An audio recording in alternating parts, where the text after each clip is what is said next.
ఆమేన్, ఆమేన్. కూర్చుందాం అందరము. మనము దేవుని వాక్యం విన్న తర్వాత దేవుని యొక్క సన్నిధిలో మనము ప్రభువును వేడుకుందాం. నిన్నటి దినం కొన్ని సంగతులు విన్నాం, దయచేసి వినండి అందరూ కూడా. ప్రభువు మనకు మేలు చేస్తూ ఉన్నాడు. ఆమేన్. నిన్నటి దినం ఎంతమంది దీవించబడ్డారు? ఎంతమంది దీవించబడ్డారు? ఎవరైనా సాక్ష్యం చెప్తారా? కమన్, చేతులు ఎత్తండి. దీవించబడిన వాళ్ళు, సాక్ష్యం ఉన్న వాళ్ళు, కమన్ తొందరగా. ఎవరికి మైక్ ఉంది అక్కడ? ఆమేన్, హల్లెలూయా. నిన్న మనం మొట్టమొదటిగా ఏం నేర్చుకున్నాం? వాళ్ళు 40 దినాలు వేగు చూసి వచ్చారు. ఆమేన్. 40 దినాలు వేగు చూసి వచ్చి వేగుల వారిలాగా వెళ్ళి వాళ్ళు దేవునికి విరోధమైన మాటలు మాట్లాడినారు. ఆమేన్. విశ్వాసపు మాటలు మాట్లాడలే. మీరు అవి చూస్తే చాలా భయంకరంగా ఉంటాయి వాళ్ళ మాటలు, ఇశ్రాయేల్ ప్రజల మాటలు. వాళ్ళ మధ్యలో సైన్యములందరినీ చంపుకుంటూ వస్తున్నాడు దేవుడు. ఆమేన్. చంపుకుంటూ వచ్చేసరికి ఎన్ని దినములైందంట? 38 సంవత్సరాలైంది. ఆమేన్. వాళ్ళు అదే స్థలంలో ఉన్న స్థలంలోనే తిరిగి మరలా ఐగుప్తు వైపు మరలా అక్కడనే మన్నెములో తిరుగుతూ ఉన్నారు. ఆమేన్. ఎక్కువ సమయం గడిపారు. నీ జీవితంలో కూడా ఎదగని సమయము, నీవు ఏ కార్యము కూడా జరగట్లేదు అనుకుంటున్న స్థితిగతులు గనుక నీకుంటే నీవు కూడా ఇలాంటి స్థలంలో, ఈ కాదేశు స్థలంలో ఉన్నట్టుగానే, ఆమేన్, ఇశ్రాయేల్ ప్రజలు అక్కడ తిరుగులాడుతూ ఉన్నారు. దేవుడు చక్కగా ఎర్ర సముద్రం దాటించినాడు. వాళ్ళు ప్రయాణమై తిరుగుతూనే ఉన్నారు. ఎర్ర సముద్రము అడ్డుగా వచ్చింది. ఆమేన్. ఎర్ర సముద్రం ఏమైంది? అడ్డుగా వచ్చింది. మరి నిన్నటి విషయాలు నేను ఎందుకు జ్ఞాపకం చేస్తున్నానంటే, ఈ దినం ఇంకా కొంచెము లోతుగా వింటామని చెప్పినాను. ఇశ్రాయేలు ప్రజల యొక్క హృదయ స్థితి మనం ఆలోచిస్తే అది మన హృదయ స్థితి అని అనిపిస్తుంది అప్పుడప్పుడు, కొన్నిసార్లు. ఆమేన్. ఏదో కొందరము కన్నులు తెరవబడిన వాళ్ళము ఆ విధంగా బిహేవ్ చేయం, ఆ విధంగా ఉండము. కానీ కన్నులు తెరవబడని వాళ్ళు మాత్రం ఎట్లా ఉంటున్నారు? మాటికి ఆయనను శోధిస్తూ ఉన్నారు. ఆమేన్. ఏం చేస్తూ ఉన్నారు? మాటికి శోధిస్తూ ఉన్నారు. ఎవరిని? దేవుణ్ణి. ఆమేన్. సేవకుని శోధిస్తున్నారంటే ఎవరిని శోధిస్తున్నట్టు? దేవుని శోధిస్తున్నట్టే. హల్లెలూయా. కాబట్టి ఈ మధ్యాహ్న కాల సమయము కొన్ని సంగతులు ఇశ్రాయేల్ ప్రజలను జ్ఞాపకం చేసుకుందాం. ఆమేన్.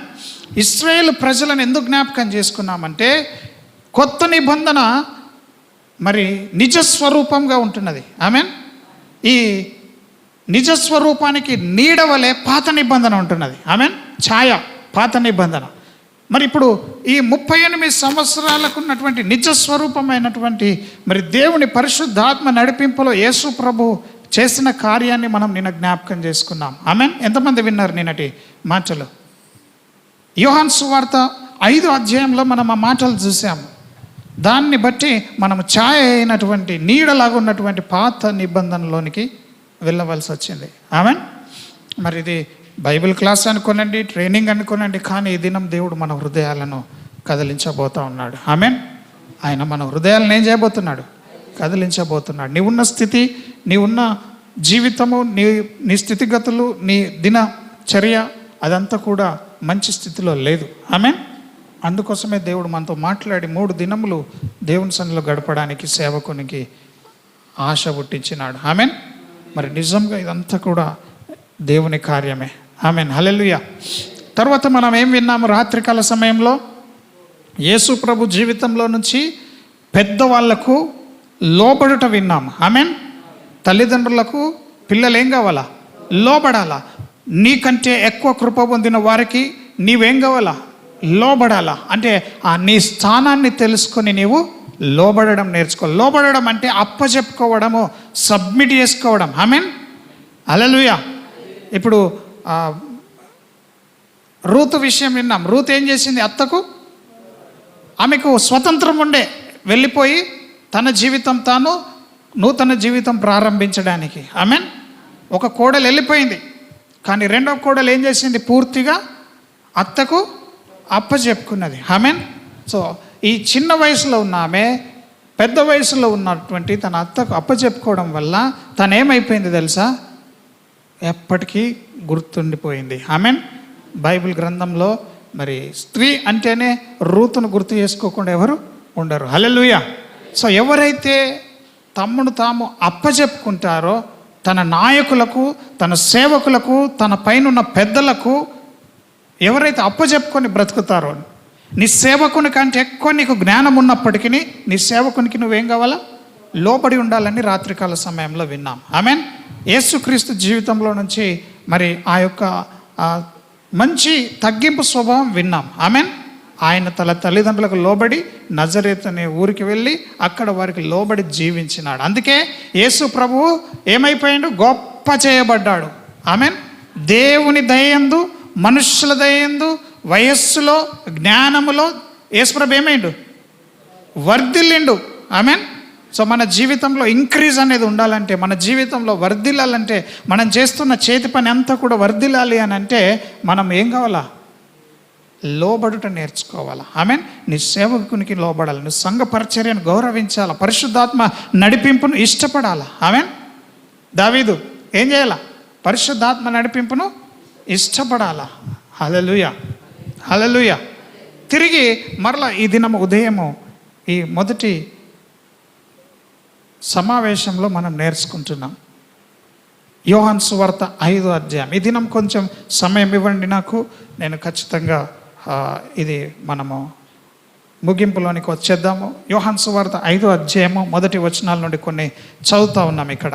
అటు తరువాత యూదుల పండుగ ఒకటి వచ్చెను గనక యేసు యెరూషలేమునకు వెళ్ళెను. ఆమెన్. ఇప్పుడు మనము ఈ కొత్త నిబంధనకు ఛాయగా ఉన్నటువంటి పాత నిబంధనలోనున్న సంగతులు తెలుసుకోవడానికి ముందు కొత్త నిబంధనలో ఉన్న సంగతిని జ్ఞాపకం చేసుకొని అక్కడికి వెళ్దాం. ఆమెన్. హల్లెలూయా. ఇక్కడ యూదులు ఉన్నారు.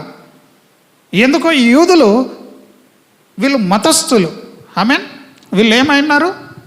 మతస్థులు. ఈ మతంలో ఉన్న వాళ్ళు ఎప్పుడు కూడా దేవుని యొక్క ఆశీర్వాదాలు చూడరు.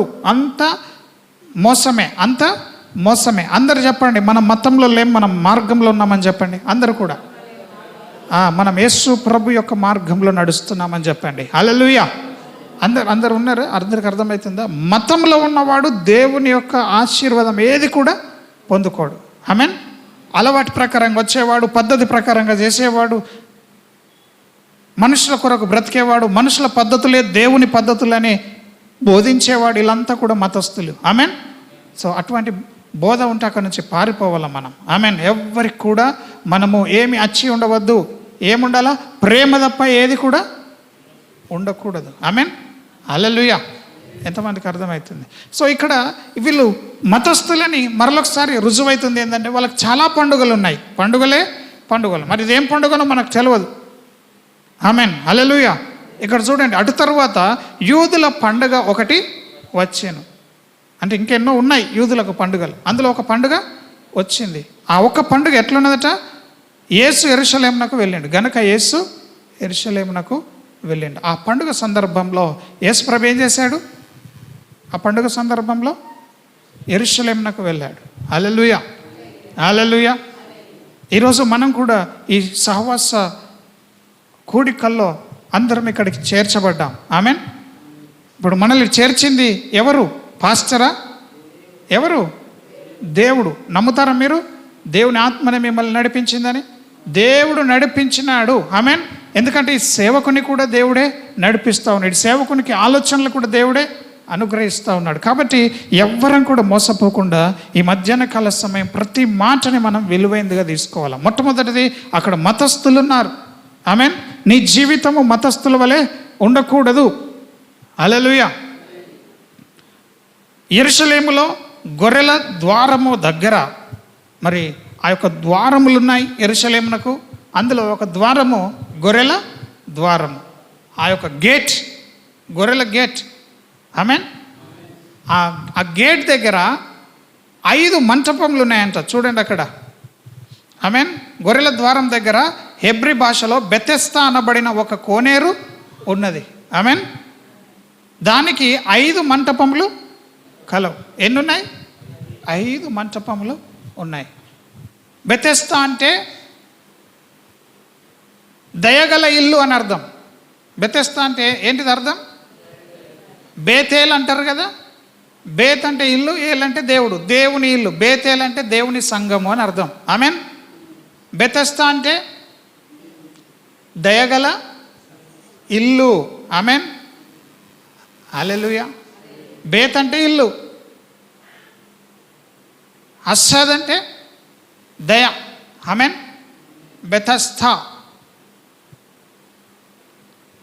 అందుకనే మనము ఈ దినము ఈ నూతన నిబంధనలో నుంచి ఈ సంగతులు చదువుతూ ఉన్నాం. ఆమెన్. హల్లెలూయా. ఎంతమంది వింటున్నారు ఇక్కడ? దయచేసి జాగ్రత్తగా వినండి.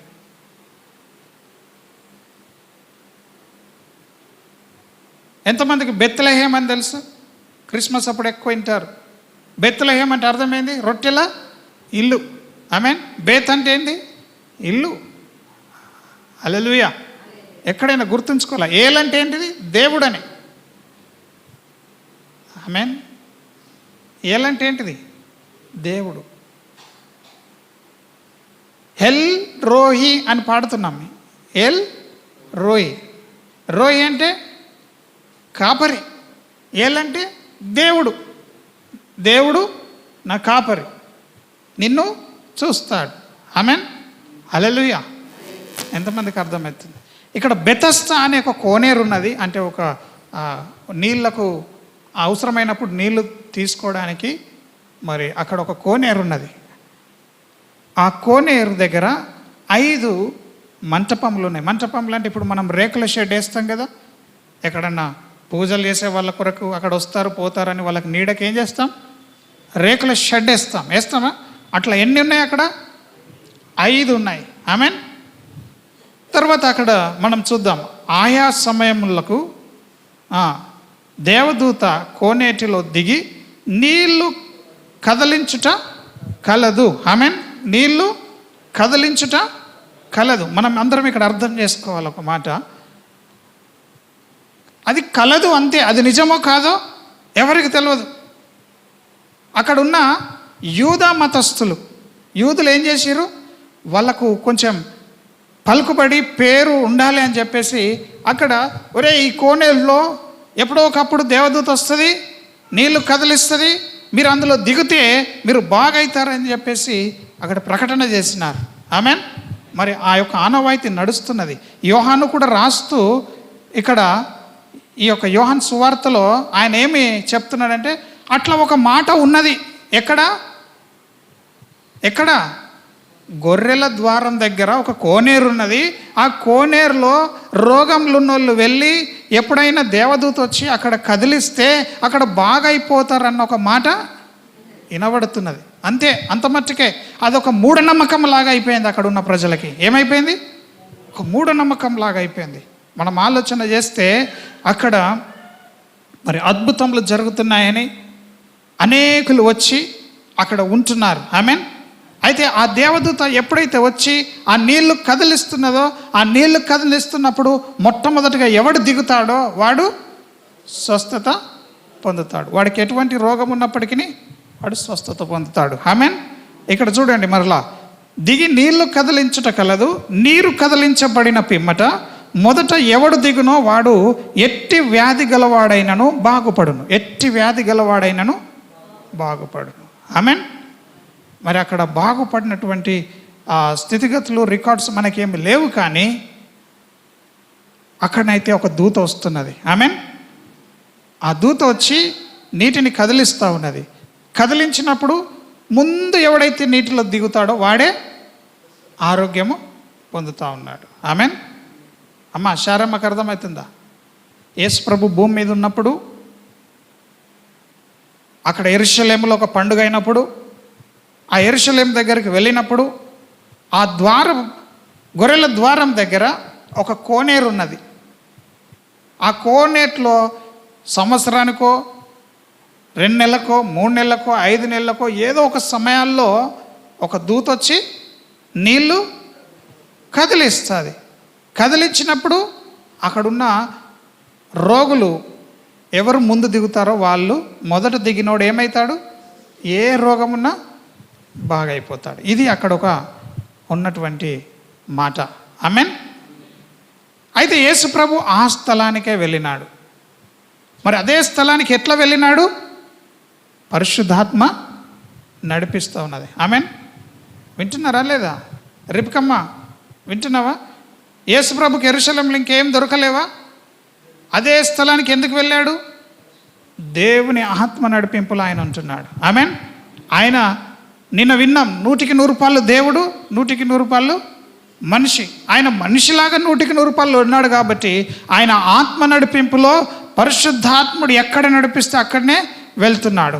ఈ పరిశుద్ధాత్ముడు ఎవరి యొద్దకు నడిపించినాడంటే ఆ యొక్క మంటపం దగ్గర, ఆ యొక్క కోనేరు దగ్గర పడి ఉన్న ఒక వ్యక్తి దగ్గరికి యేసుప్రభుని తీసుకెళ్ళినాడు.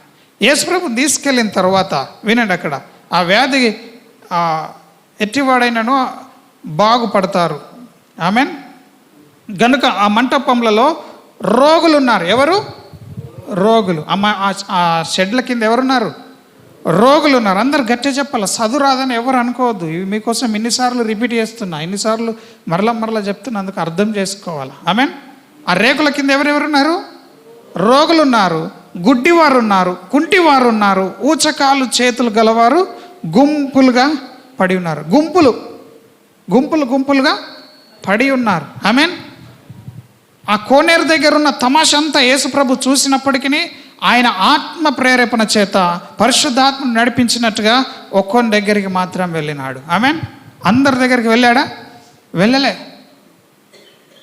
ఆ ఒక్కొని దగ్గరికి వెళ్ళాడు. ఎందుకు వెళ్ళాడు అనగా ఇప్పుడే మనం వింటున్నాం, ఆయన అనేక కార్యములు మనుషులమైన మన కొరకు, మనకు అర్థం చేసుకోవడానికి కొరకు, ఆయన ఎంత మంచి దేవుడో తెలుసుకునడానికి కొరకే ఆయన ఈ కార్యములన్నీ చేస్తూ ఉంటాడు. ఆమేన్. ఆయన ఎప్పటి నుంచి అక్కడ మీరు ఒకసారి చూడండి, అక్కడ 38 ఏళ్ళు, 5వ వచనం, అక్కడ 38 ఏళ్ళ నుంచి వ్యాధి గల ఒక మనుష్యుడు ఉన్నాడు. మరి దేవునికి తెలుసా ఆయనకు 38 ఏళ్ళ నుంచి పడి ఉన్నాడని? యేసు వాడు పడి ఉండుట చూచి వాడప్పటికి బహుకాలం నుండి ఆ స్థితిలో ఉన్నాడని తెలుసుకున్నాడు. ఆమేన్. యేసు ప్రభు వెళ్ళాడు, ఆత్మ ప్రేరణతో వాడిని చూశాడు. వాడిని చూసి అరే వీడు చాలా రోజుల నుంచి ఇక్కడ పడి ఉన్నాడని చెప్పేసి అనుకున్నాడు. వాడు ఎన్ని దినముల నుంచి పడి ఉన్నాడు అక్కడ? చెప్పండి, ఎన్ని దినముల నుంచి పడి ఉన్నాడు? 38 సంవత్సరాలు. హల్లెలూయా. ఈ 38 సంవత్సరాల నుంచి అబ్బో నాకు ఊహిస్తేనే భయం అవుతా ఉంది. వాడు కోనేటి దగ్గర, మరి అక్కడ దాకా ఎట్లా వచ్చిండో మనకు తెలియదు. ఆమేన్. కోనేటి దగ్గర దాకా ఎట్లా వచ్చిండో మనకు తెలియదు. కానీ ఆ కోనేటి దగ్గర ఎన్నేళ్ళ నుంచి ఉంటున్నాడు? 38 సంవత్సరాల నుంచి ఉంటున్నాడు. 38 సంవత్సరాల నుంచి. ఈ 38 సంవత్సరాల నుంచి ఆ కోనేటి దగ్గర ఉంటున్న వ్యక్తినే దేవుడు ఏం చేశాడు? ఎన్నుకున్నాడు. ఆమేన్. ఎన్నుకున్నాడు. ఈ 38 అనే సంఖ్యను మనం నిన్న చూసాం. ఇశ్రాయేలీలు 40 సంవత్సరాలు మరి కానాను దేశాన్ని స్వతంత్రించుకోకుండా మరి వారు అరణ్యంలో తిరుగులాడిందని చెప్పి దేవుడు వారికి ఇచ్చినటువంటి ఆ యొక్క వాగ్దానము కానాను చేరుకోలేక వారు అక్కడికక్కడే తిరుగులాడుతూ ఉన్నారు. ఆమేన్. ఎన్ని సంవత్సరాలు? 40 సంవత్సరాలు. ఆమేన్. 40 సంవత్సరాల్లో 40 సంవత్సరాలు వాళ్ళు తిరుగులాడలేరు. 38 సంవత్సరాలు వాళ్ళు తిరుగులాడుతూ ఉన్నారు. మిగతా 2 సంవత్సరాలు వాళ్ళు తిరుగులాడలేదు. ఆమేన్. హల్లెలూయా. ఆమేన్. హల్లెలూయా. ఎందుకంటే ప్రభు సన్నిధిలో మనమన్నీ కూడా చాలా జాగ్రత్తగా ఆలోచన చేయాలి. వాళ్ళు 40 దినాలు వేగులు చూసినందుకు 40 దినాలు పోయి కానాను దేశం ఎలా ఉందో చూసినందుకు దేవుడు వారిని 40 దినములు దినంకు ఒక సంవత్సరంగా 40 సంవత్సరాలు మీరు ఈ అరణ్యంలో తిరుగులాడతారు కానీ మీరు చేరరని చెప్పేశాడు. ఎంతమంది తెలుసా మాటలని? కథ తెలుసా? ఎంతమంది తెలుసు? నిజంగా జరిగిన హిస్టరీ చదువుతారా? సంఖ్యాకాండం తీసుకుందాం. నిన్ననే చెప్పేవాళ్ళం కానీ మనం కొన్ని సంగతులు తెలుసుకోవాలి. వాడు 38 ఏళ్ళ నుంచి అక్కడ పడి ఉన్నాడు. ఆమెన్. ఆ 38 ఏళ్ళ నుంచి పడి ఉన్న వ్యక్తి ఎవరిని సూచిస్తున్నాడంటే ఇశ్రాయేలు ప్రజలను సూచిస్తూ ఉన్నాడు. ఆమెన్. ఎవరిని సూచిస్తున్నాడు?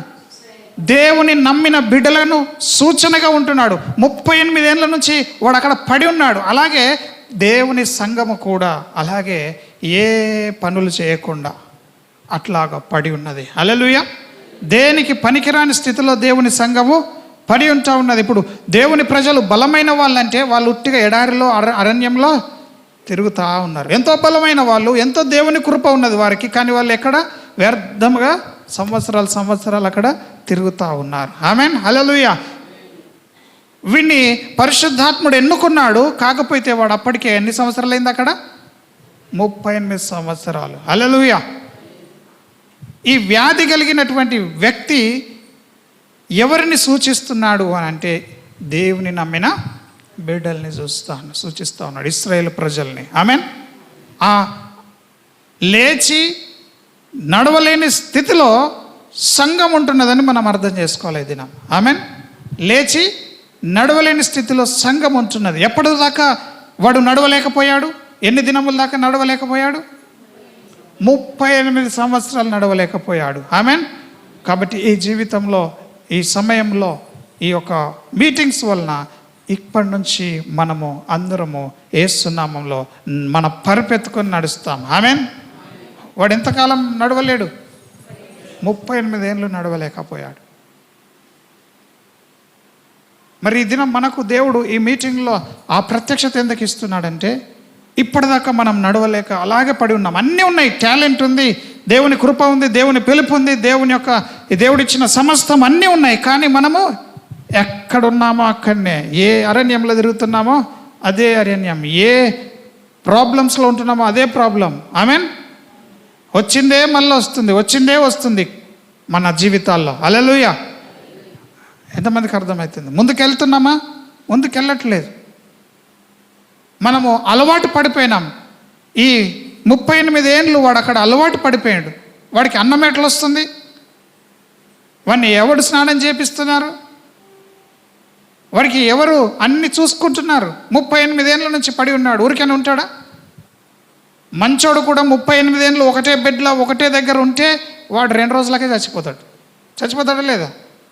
అన్ని అవసరాలు తీర్చాలని తీర్చకూడదా? అయినా వాడు ఎన్ని సంవత్సరాలు ఉంటున్నాడు అక్కడ? 38 ఏళ్ళు. హల్లెలూయా. చచ్చినంత సమానంగా ఇశ్రాయేల్ ప్రజలు కూడా మరి అరణ్యంలో 38 సంవత్సరాలు తిరుగుతూ ఉన్నారు. అనగా వారి జీవితం అంతా వ్యర్థమైపోతుంది. ఎప్పటి వరకు వ్యర్థమైందో తెలుసా? మన జీవితంలోనికి యేసు ప్రభు వచ్చేదాకా మన జీవితము వ్యర్థమవుతూ ఉంది. ఆమెన్. యేసు ప్రభు వచ్చి అనగా ఆయన వాక్యం వచ్చి మనల్ని తాకే వరకు మనం చీకట్లోనే ఉంటున్నాం, గ్రహింపు లేకుండా ఉంటున్నాం. గంగాధర్కి అర్థమవుతున్నాయి మాటలు. ఈ కోనేరు దగ్గర 38 సంవత్సరాలు పడి ఉన్నాడు. నన్ను సూచిస్తున్నాడు. వాడిలాగా మనం కూడా ఉన్నాం. జీవితంలో ఎటువంటి మార్పు లేదు. మన బ్రతికెందుకు మనకు కూడా తెలియదు. ఎప్పటి వరకు తెలియదు? ఏదో ఒక సేవకుడు వచ్చి నీకు దేవుని యొక్క ప్రత్యక్షతలను చెప్పి నీకు దేవుని యొక్క ఉద్దేశాలను బయలుపరిచినప్పుడు అప్పుడు నీ జీవితం యొక్క విలువ నీకు తెలుస్తూ ఉంటుంది. హల్లెలూయా. ఆమెన్. హల్లెలూయా. మరి 38 సంవత్సరాలు అక్కడ పడి ఉన్న వాడిని చూడడానికి గల కారణం ఏంది అని అంటే పరిశుద్ధాత్ముడు వాని పైన దయ చూపిస్తూ ఉన్నాడు. ఆమెన్. హల్లెలూయా. అక్కడ ఆ అన్యులు అనగా ఏ దేవుణ్ణి నమ్మని యూదులు ఏం చేశారంటే దానికి బెతెస్దా అని పేరు పెట్టుకున్నారు, దయగల ఇల్లు అని పేరు పెట్టుకున్నారు. కానీ ఆ దయగల ఇల్లుకి అధికారి ఎవరంటే అక్కడనే ఉన్నాడు. ఎవరు? యేసు ప్రభు. హల్లెలూయా. యేసు ప్రభు ఇప్పుడు అక్కడికి వెళ్ళినాడు. ఇక్కడ కోనేరు ఉంది, అందులో దిగి స్వస్థత పొందుతున్నారు. కానీ ఇక్కడ యేసుప్రభు వెళ్ళినాడు, కానీ యేసుప్రభు ఎంతమంది వస్తే అంతమందిని బాగు చేస్తూనే ఉన్నాడు. చేస్తున్నాడా లేదా? హల్లెలూయా. ఏ రోగంతో ఉన్న వాళ్ళు యేసుప్రభు దగ్గరకు వచ్చినా దేవుడు ఏం చేశాడు? బాగు చేశాడు. కానీ అక్కడనేమో గుంపులు గుంపులుగా పడి ఉంటున్నారు. అక్కడ అది అబద్ధము, చెల్లట్లేదు అక్కడ. హల్లెలూయా. ఈయన కూడా ఒక ప్రశ్న అడుగుతున్నాడు ఇక్కడ. ఆమెన్. ఈ వ్యాధిగ్రస్తుని ఏమని, మొట్టమొదటి ప్రశ్న ఏమని అడిగాడు చెప్పండి, చదవండి 6వ వచనం.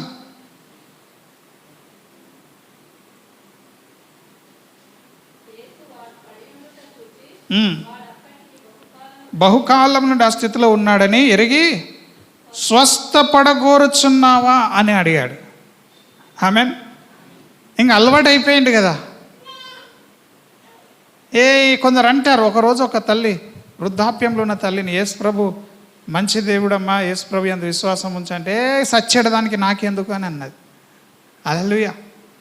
స్వస్థపడగోరుచున్నావా అని అడుగుతున్నాడు దేవుడు.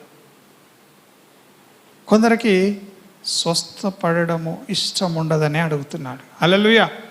ఉంటారు కొందరు స్వస్థత ఇష్టం ఉండదు. ఉంటుందా ఇష్టం? ఇష్టం ఉండదు కొందరికి. అందుకే దేవుడు ఏమడుగుతున్నాడు?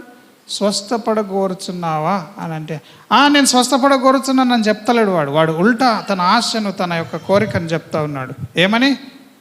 నేను 7వ వచనం, నీళ్లు కదిలింపబడినప్పుడు నన్ను కోనేటిలోనికి దించుటకు నాకు ఎవడును లేడు గనుక నేను వచ్చినంతలో మరి ఒకడు నాకంటే ముందుగా దిగునని ఆయనకు ఉత్తరము ఇచ్చిన. అంటే నేను స్వస్థపడగోరుతున్నాను, అందుకే కదా ఈడున్నా, దాని అర్థం. అందుకే కదా ఈ కోనేట్లున్నా, అందుకే కదా నేను ప్రతిసారి ట్రై చేస్తున్నా. ఎన్నేళ్ళే? 38 సంవత్సరాల నుంచి ట్రై చేస్తున్నా అంటున్నాడు. ఆమెన్. హల్లెలూయా. మరి వానికి వయసు ఎంత ఉంటుందో మనకు తెలియదు. 38 ఏళ్ళ నుంచి పడి ఉన్నాడంటే వయసు ఎంత ఉండాలా? ప్రతిసారి ట్రై చేస్తున్నా అంటున్నాడు. స్వస్థపడగోరుచున్నాను. హల్లెలూయా. కొందరికి స్వస్థపడ్డామని లేకపోతే ఆరోగ్యంగా ఉన్నామని చూపించడం ఇష్టం ఉండదు. మనం లేనప్పుడు ఫాస్ట్గా తిరుగుతారు కొందరు నటించేటోళ్ళు. మనం రాగానే గుండుస్తారు, అంటారు. ఆమెన్. గుండుస్తారా లేదా? అబ్బా అబ్బా అంటారు. వాళ్ళు స్వస్థత కనిపించాడు బయటకి. మనుషులకి కొందరికి మనం ఆరోగ్యంగా ఉన్నామని తెలియకుండా నటిస్తారు కదా కొందరు. అందుకేనేమో దేవుడు అడుగుతున్నాడు, నువ్వు స్వస్థత పొందగోరుతున్నావు అని. ఎక్కువ ఎవరు నటిస్తారు? పని దొంగలు. హల్లెలూయా. మంచిగా ఉంటే ఏదైనా పని చెప్తారేమో, అంతేనే కదా. ముసలి వాళ్ళు ఏం చేస్తారు? మనం లేనప్పుడు అంతా బాగుంటారు, మనం వచ్చినప్పుడు ఆరోగ్యం బాగాలేనట్టే కూర్చుంటారు. ఆమెన్. హల్లెలూయా. ఎంతమందికి అర్థమైంది? స్వస్థతలకు అర్థం కాదు, వాళ్ళకి ఇష్టం అనిపించదు. మళ్ళీ నేను బాగున్నానంటే ఎక్కడ నేను బాగున్నాను అనుకుంటారు అని. హల్లెలూయా. సురేష్కి తెలుసా, కాలు మంచిగానే ఉంటుంది కానీ జర కుంటినట్టు చేస్తారు. చూస్తారా మీరు ఎప్పుడన్నా? లేవడానికి అవుతుంది కానీ జర పట్టుకొని లేపండి అన్నట్టు యాక్టింగ్ చేస్తారు. వాళ్ళు సొంతగా మనం లేకపోతే లేస్తారు. స్వస్థపడగోరుచున్నావా? ఆమెన్. వాడు ఆల్రెడీ చెప్పిండు, వాడు ఆల్రెడీ అక్కడ ఉన్నాడంటే స్వస్థపడాలని అక్కడ ఉన్నాడు. యేసుప్రభుకు తెలుసు ఇది ఇంకా వేరే స్వస్థత, ఇది హృదయ సంబంధమైనటువంటి స్వస్థత. ఆమెన్. మనకు ఏం కావాలా? అంతరంగంలో స్వస్థత మనకు కావాలి. కొంచెం కూడా మనకు బాగులేదు, మనమంతా మరి దేవుని సన్నిధిలో రోగములతో ఉన్నాం అంతరంగంలో. హల్లెలూయా. ఎంతమందికి అర్థమవుతుంది నేను చెప్తున్నమాట? ప్రభువే మనకు సహాయం చేయాలి. వాని జీవితంలో నుంచి నేర్చుకుంటున్నాం, సంఘము అన్ని విషయాల్లో దేవునికి అనుకూలమైన స్థితిలో ఉండాలి. అందుకే దేవుడు అడుగుతాడు, ఏమడుగుతాడు? ఆదాము ఎక్కడున్నావు అని అడుగుతాడు. తెలియదా ఆదాము ఎక్కడున్నాడో? తెలుసు. సమయాలు అడుగుతాడు సౌలుని, యెహోవా చెప్పిన మాట పూర్తి చేసినావంటే అవును చేసిన అంటాడు. తెలియదా సమయాలకి ఆయన చేయలేడని? తెలుసు. అయినా దేవుడు మనకు అవకాశం ఇస్తూ ఉన్నాడు. ఇక్కడ వీనికి అవకాశం ఇస్తుండు. స్వస్థపడాలని అనుకుంటున్నావు అంటే స్వస్థపడాలనుకుంటున్నా, అయితే నువ్వు నీ పరిపెత్తుకొని నడువు అన్నాడు. ఆమెన్. హల్లెలూయా. యేసు ప్రభు ఎప్పుడైతే ఆ యొక్క వ్యక్తిని కలిసినాడో, కలిసినప్పుడు వాడు అప్పటిదాకా దేని మీద అయితే ఆధారపడ్డాడో ఆ ఆధారపడ్డ దాన్ని తీసేసినాడు దేవుడు. ఇప్పటిదాకా నువ్వు పరుపు మీద ఆధారపడ్డావు, ఇప్పుడు నువ్వు పరుపుని ఎత్తుకోవాలి. ఇప్పుడు హల్లెలూయా. ఇన్ని రోజులు నువ్వు ఎవరి మీద ఆధారపడ్డావో, ఎవరి వలన నీవు బాధపరచబడ్డావో వాటన్నిటి మీద నేను నీకు విజయము ఇస్తున్నాను అంటున్నాడు. హల్లెలూయా, హల్లెలూయా. సో ఈ 38 సంవత్సరాలు పాత నిబంధనలో మనం చూసాం. నిన్న ద్వితీయోపదేశ కాండంలో 2వ అధ్యాయంలో 14వ వచనం చదువుతారా ఒకసారి? 2వ అధ్యాయంలో 14వ వచనం. వాళ్ళు 38 సంవత్సరాలు తిరుగులాడినారు, ఇంకా 2 సంవత్సరాలు వారు తిరుగులాడలేరు. అయితే మనము పాత నిబంధనలోకి ఎందుకు వెళ్తున్నామంటే మనుషుల యొక్క హృదయ స్థితి ఏది కూడా సరిగ్గా ఉండదు. ఆమేన్. మనుషుల హృదయ స్థితి మరి ఎన్నిసార్లు కూడా బాగు చేసినా దేవుణ్ణి వాళ్ళు ఎప్పుడు కూడా అంగీకరించలేరు. మరొకసారి చూద్దాం. కమాన్, ద్వితీయోపదేశ కాండంలో 2వ అధ్యాయంలో కమాన్ 14వ వచనం చూడండి.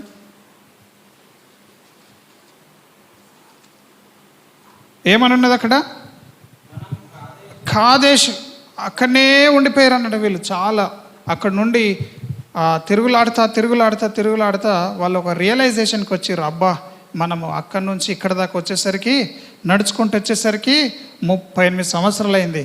ఇక మనల్ని బాధిస్తున్నటువంటి వాళ్ళందరినీ కూడా దేవుడు సైన్యములన్నింటినీ కూడా ఏం చేస్తున్నాడు? సంహరిస్తూనే ఉన్నాడు. మనల్ని కూడా ఏం చేస్తూ ఉన్నాడు? మనల్ని కూడా చంపుతూ ఉన్నాడు. ఆమెన్. ఇశ్రాయేలును కూడా దేవుడు ఏం చేశాడు? నశించడానికి ఇష్టపడ్డాడు. ఆమెన్, హల్లెలూయా. సో సంఘము మరి ఈ 38 సంవత్సరాల్లో ఎందరో నశించినట్టుగా ఏ కార్యములు చూడకుండా, దేవుని వాగ్దానములను చూడకుండా సంఘంలో అనేకులు నశిస్తూ ఉన్నారు. ఆమెన్. ఆ స్థితిలో మనం ఉండకూడదు. వీళ్ళు నశించడానికి గల కారణం ఏమిటి అని అంటే వాళ్ళే మరి మోషేకు దేవునికి అనేక సార్లు ఎదురు తిరుగుతూ ఉన్నారు. ఒకసారి సంఖ్యాకాండంలో ఆ మాటలు చూసుకుందామా?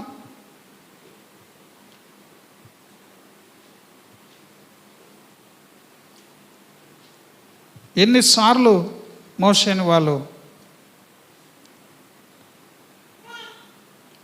అడ్డగించారు. 14వ అధ్యాయం తీసుకుందాం. 34వ వచనం చూడండి. 14లో సంఖ్యాకాండము 14:34 వచనంలో ఏమంటాడు? మీరు ఆ దేశమును సంచరించి చూచిన 40 దినముల లెక్క ప్రకారము దినమునకు 1 సంవత్సరము చొప్పున 40 సంవత్సరములు మీ దోష శిక్షను భరించి నేను మిమ్మను రోసివేసినట్టు తీసుకుందాం. ఆమెన్. ఇష్టం లేకున్నా ఇష్టమున్నా నలిపి దేవుడు వాళ్ళని 40 సంవత్సరాలు నలిపిండు. దేని లెక్క చొప్పున? 40 దినాలు వేగు చూసి అవిశ్వాసపు తీర్మానం, అవిశ్వాసపు మాటలు మాట్లాడినారు. ఆమెన్.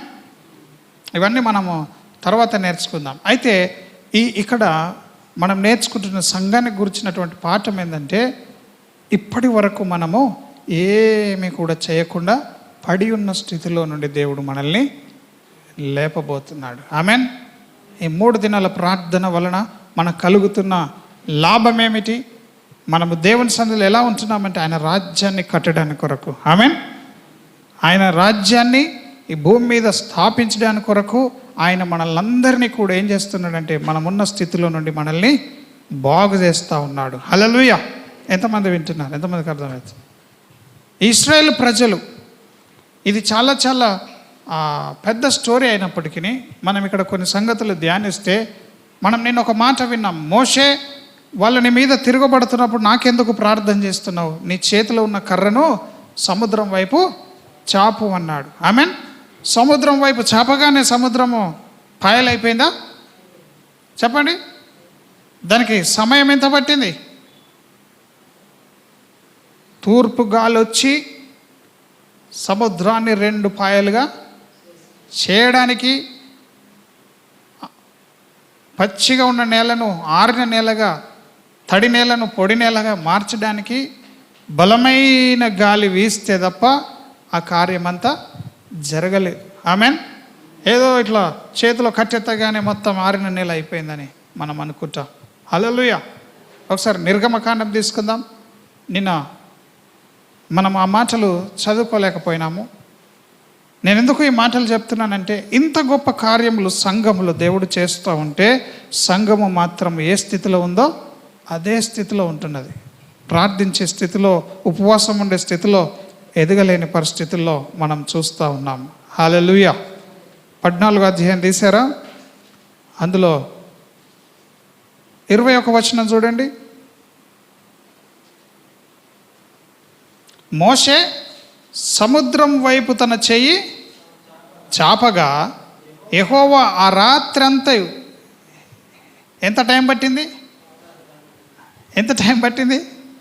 రాత్రంతా.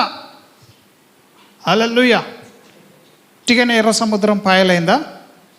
వాళ్ళ కండ్ల ముందట వాళ్ళు చూస్తుంటే రాత్రంతా ఆయన చేయి ఎత్తినప్పుడు ఏమైంది? దేవుడు ఏం చేసిండు? మళ్ళొకసారి చదవండి. మోషే తన చెయ్యి సముద్రం వైపు చాపగా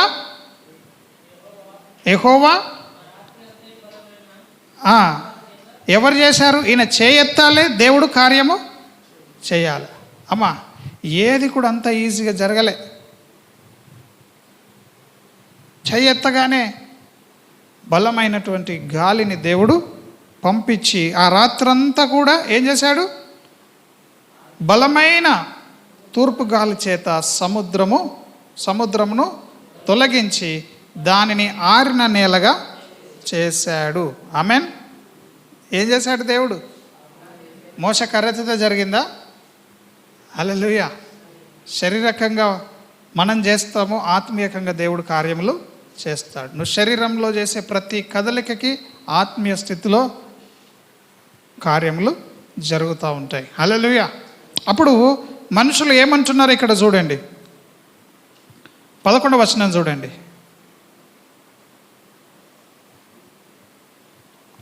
సంఘం ఏమంటుందో చూడండి. ఈ ఇశ్రాయేల్ ఏమంటారో చూడండి. ఆ 38 ఏళ్ళ నుంచి అక్కడ పడి ఉన్న పరిస్థితి దేవుడు మనకి ఇశ్రాయేల్గా సూచిస్తున్నాడు. కాబట్టి ఆ ఇశ్రాయేల్ పరిస్థితి ఎట్లా ఉందో ఒకసారి తెలుసుకుందామని నేను ఈ పాత నిబంధనలకు వచ్చినాను. వాళ్ళు ఏమంటున్నారు? ఇశ్రాయేల్ ప్రజలు, మోషే మమ్మల్ని చంపడానికి తీసుకొచ్చినావు ఇక్కడికి అని అంటున్నారు. ఒకసారి 2 సార్లు కాదు, చాలాసార్లు సనుక్కున్నారు. ఆమెన్. హల్లెలూయా. మనుషులకు దేవుడు ఎన్ని ఉపకారాలు చేసి, ఎంత మేలు చేసినా, ఎన్ని గొప్ప కార్యాలు చేసినా, ఎన్ని కళ్ళకు కట్టినట్టుగా ఎన్ని తెగుళ్ళు చూసినా, ఎన్ని తెగులు తెచ్చి వారిని విడిపించినా వారు దేవుని యందు విశ్వాసము ఉంచట్లేరు.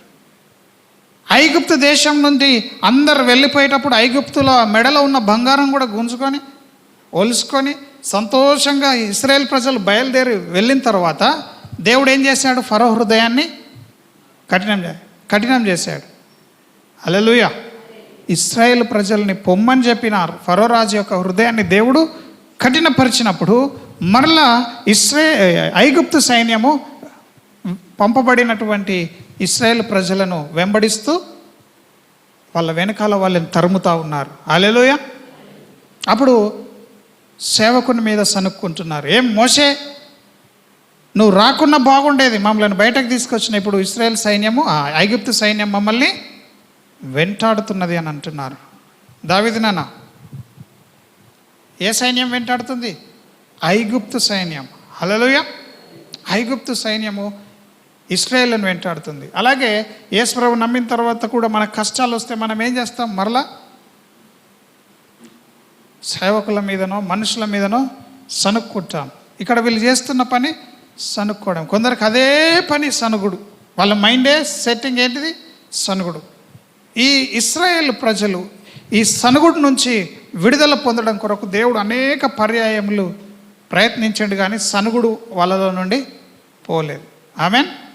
వాళ్ళ సనుగుడే వాళ్ళ పానాల మీదకి తెచ్చింది. వాళ్ళు ఏం కోరుకున్నారో అదే దేవుని యొక్క సన్నిధిలో నుండి వస్తూ ఉంది. ఆమెన్. మోషే విడిపించిండు, మరి ఎంతో గొప్ప మేలు చేసిండని వారి విషయంలో ఆనందించాలా? ఆనందిస్తలేరు. చిన్న కష్టం వచ్చినట్టు అనిపించగానే వారు మోషేతో అంటున్నారు, ఐగుప్తులో సమాధులు లేవని ఈ అరణ్యములో చచ్చుటకు మమ్మను రప్పించితివా? మమ్మను ఐగుప్తులో నుండి బయటికి రప్పించి మమ్మను ఇట్లు చేయనేలా? మా జోలికి రావద్దు, ఐగుప్తీయులకు దాసుల మగుదమని ఐగుప్తులో మేము నీతో చెప్పిన మాట ఇదే కదా. మేము ఈ అరణ్యమందు చచ్చుట కంటే ఐగుప్తులకు దాసుల మగుటయే మేలని చెప్పిరి. ఆమెన్. చూడండి ఎట్లా ఉంటుంది. దేవుడు ఎన్ని అద్భుతాలు చేసినా మళ్ళీ వీళ్ళు ఏమంటున్నారు, మేము సచ్చినా బాగుండేది, ఐగుప్తులో మరలా మేము దాసులుగానే మేము వెళ్ళిపోతామంటున్నారు. హల్లెలూయా. కాబట్టి మరి దేవుని యొక్క సన్నిధిలో దేవుడు అద్భుతం చేశాడు. ఏం చేశాడు? అద్భుతం. వెనకాల ఫరో సైన్యం వస్తుంటే వీళ్ళు మోషే మీద సనుక్కుంటే మోషే దేవుని యొద్ద నుండి ఆజ్ఞ పొంది ఆ ఎర్ర సముద్రాన్ని పాయలు చేస్తే ఎర్ర సముద్రము పాయలైన తర్వాత వారు ధరిని చేరుకున్న తర్వాత మరి ఇక్కడ 15వ అధ్యాయంలో 23వ వచనాన్ని చూస్తే ఏమంటున్నారు?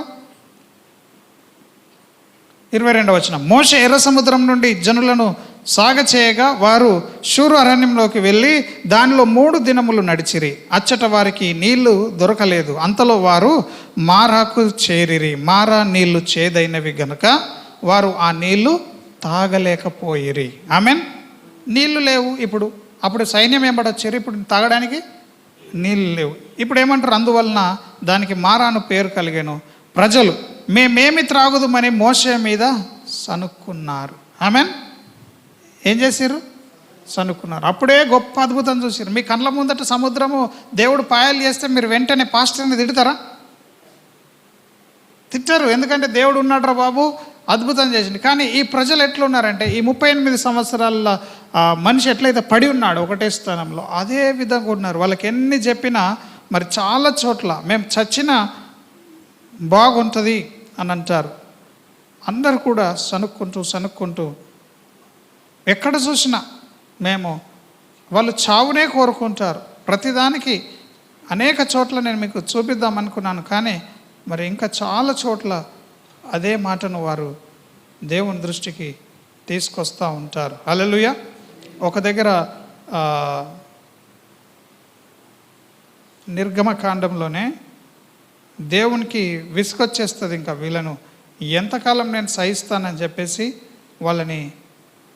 వీళ్ళు 10 సార్లు నా ఎదుట నాకు విసుగు పుట్టిస్తున్నారు, వీళ్ళు సనుక్కుంటున్నారు, నేను చేసిన మేలు వినట్లేదని వాళ్ళని సంహరించుదాం అనుకున్నాడు. ఆమెన్. కానీ దేవుడు అది జరగనీయలేదు. మోషే అది జరగనీయలేదు. ఆమెన్. హల్లెలూయా. అమ్మ వింటున్నారా?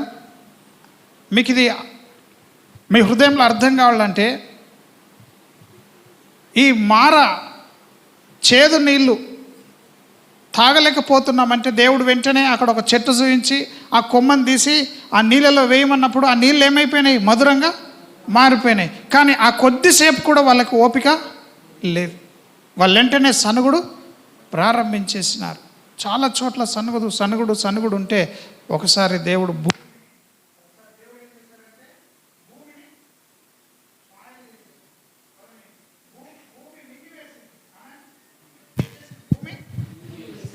మింగివేసింది ఒకసారి వాళ్ళని. ఒకసారి పాములు కాటు వేసినాయి. ఒకసారి తెగుళ్ళు వారిని పట్టుకున్నాయి. సనుగుకోవడమే. వాళ్ళు ఏం చేస్తలేరు, కానీ దేవుని యందు నమ్మకము ఉంచుతలేరు. ఆయన ఇచ్చిన రక్షణ యందు నమ్మకము ఉంచుతలేరు. ఇంకోసారి వారు వద్దంటుంటే కూడా మూర్ఖంగా ప్రవర్తించి మరి సైన్యం చేతిలో చిక్కి నాశనం అయిపోతారు. వారు అమాలేకీయులు తరిమి వారిని చంపుతారు. హల్లెలూయా. ఈ విధంగా 38 ఏళ్ళ నుంచి పడి ఉన్నటువంటి ఆ వ్యక్తి ఇలాంటి మూర్ఖమైనటువంటి చెడ్డ స్థితిలో ఉన్న ఇశ్రాయేళ్లను సూచిస్తూ ఉన్నాడు. ఆమెన్.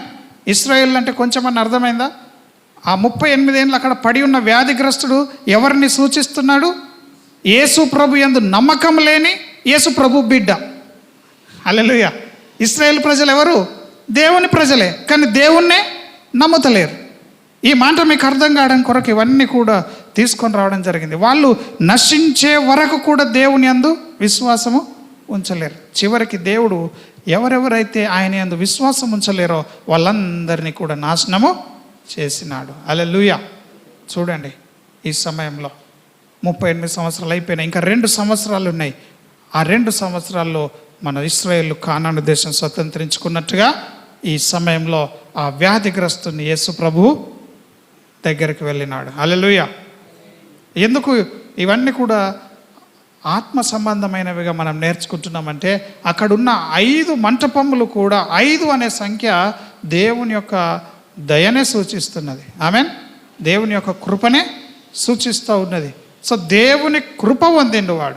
ఆమెన్. ఈయన ఏం పొందిండు? దేవుని కృప పొందిండు. ఇక్కడ ఉన్న వాళ్ళందరూ, రోగులు ఎందరో ఉన్నా దేవుడు వాళ్ళందరినీ ముట్టలేదు, వాళ్ళు దేవుని కృప పొందలేరు. ఆమెన్. హల్లెలూయా. అక్కడ ఆ కోనేరు అది పాత నిబంధనలో ఉన్న దేవుని యొక్క ధర్మశాస్త్రం, మోషే ధర్మశాస్త్రంలో సూచిస్తూ ఉన్నది. ఆమెన్. ఉన్నారా ఇక్కడ? ఎంతమంది ఉన్నారు? ఆ పాత నిబంధన యొక్క శాసనంలను సూచిస్తూ ఉన్నది, మోషే రాసిన శాసనం. ఆమెన్. ధర్మశాస్త్రం. ఈ ధర్మశాస్త్రమును ఎవడు కూడా నెరవేర్చలేడు. అందుకే నేను అన్నాను, అక్కడ ఎవడు కూడా స్వస్థత పొంది ఉండడు. ఆమెన్. అక్కడ ఎవడు కూడా స్వస్థత పొంది ఉండడు. ఎందుకంటే అది కోనేరు, అందరికీ దిగాలని ఆశ ఉంటుంది. మరి ఎవడు ముందుగా దిగుతాడో వాడినే స్వస్థపరుస్తుంది ఆ దూత.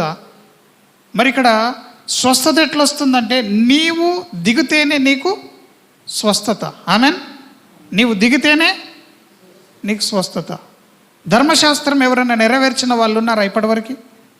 చెప్పండి. ధర్మశాస్త్రం ఎవరైనా నెరవేర్చిన వారు ఉన్నారా? ఎవ్వరు లేరు, ఒక యేసు ప్రభు తప్ప.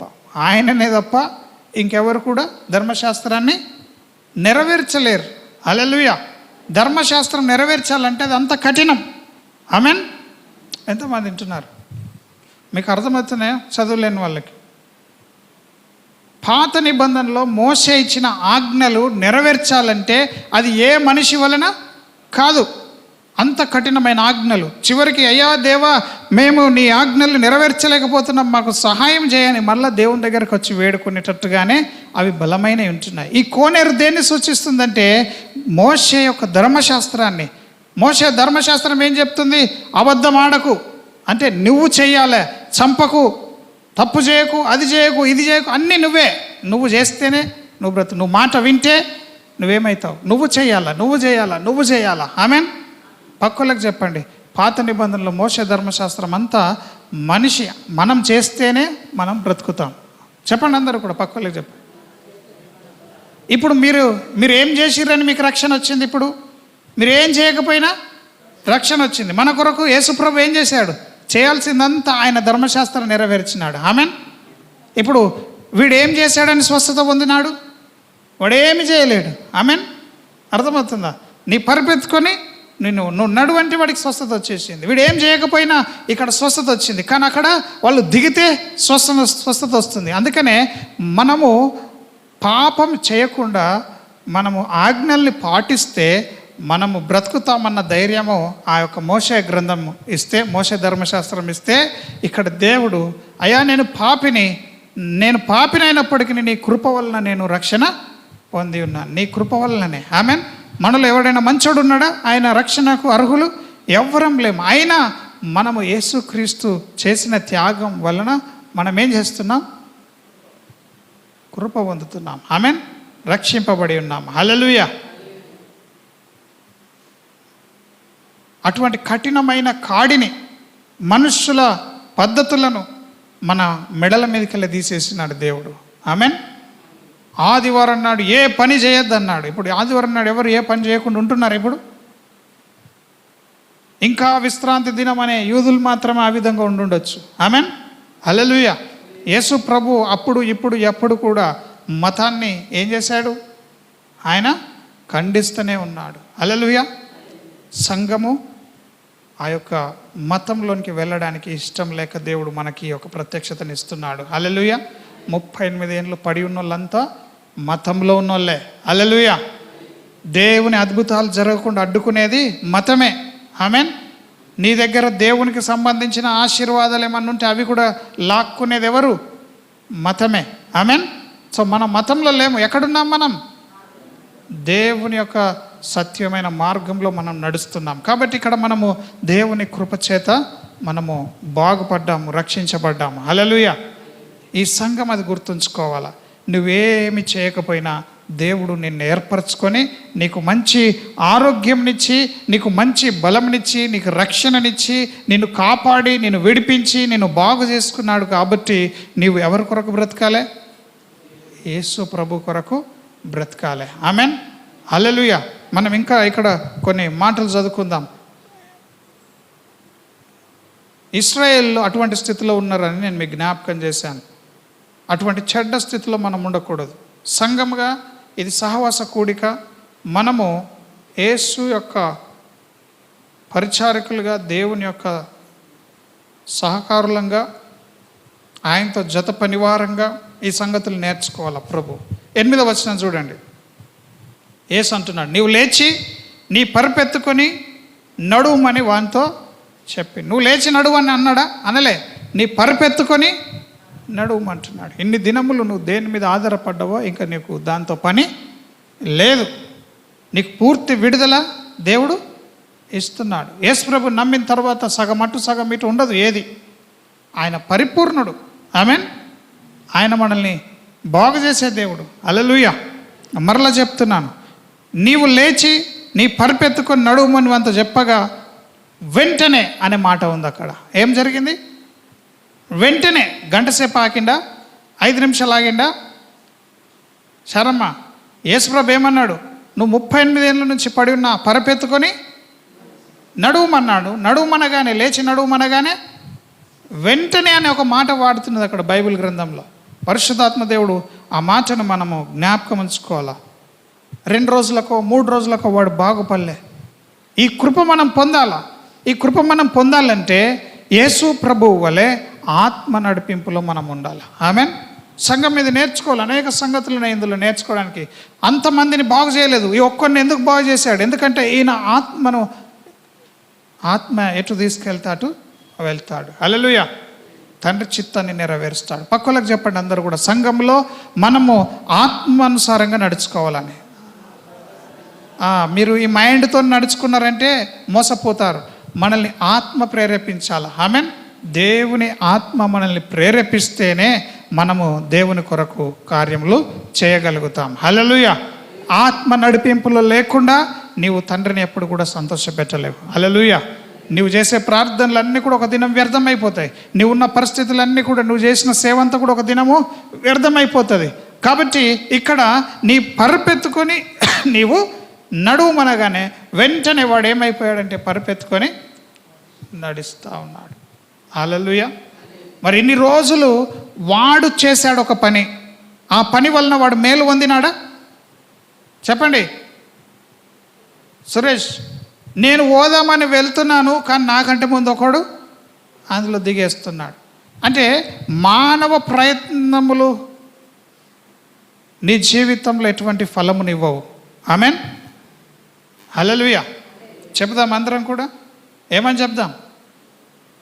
మన సొంత నీతి, మన సొంత ఆలోచనలు దేవుని కొరకు ఫలం ఫలించదని చెప్పండి. ఏ ఫలం ఉండదు. ఇంకా మన నీతిని మనము ఫాలో కావద్దు. మన సొంత ఆలోచనల చేత మనం ఏది చేయకూడదు. మనం దేని మీద ఆధారపడాలా? పరిశుద్ధాత్మని నడిపింపు పైన ఆధారపడాలా. దేవుని ఆత్మ పైన ఆధారపడాలంటే కేవలం నీ వాక్యానికి అప్పచెప్పుకోవాలి. ఆమేన్. నీవు వాక్యానికి అప్పచెప్పుకుంటే వాక్యము నిన్ను చక్కగా పరిశుద్ధాత్మ దగ్గరికి నడిపిస్తా. వాక్యము పరిశుద్ధాత్మ దగ్గరికి నడిపించినప్పుడు పరిశుద్ధాత్మ దేవుడు నిన్ను సర్వసత్యంలో నడిపిస్తాడు. ఆమేన్. ఇదంతా కూడా నీవు నమ్మితేనే జరుగుతుంది. నువ్వు బయట ఉండి తెలుసుకుంటే మనుషులందరికీ విడ్డూరమే. ఆమేన్. వాడు 38 ఏళ్ళ నుంచి అక్కడ పడి ఉంటున్నాడు. ఈ దినం వానికి ఏమొచ్చేసింది? విడుదల వచ్చేసింది. ఆ విడుదల కూడా ఎట్లా వస్తున్నది?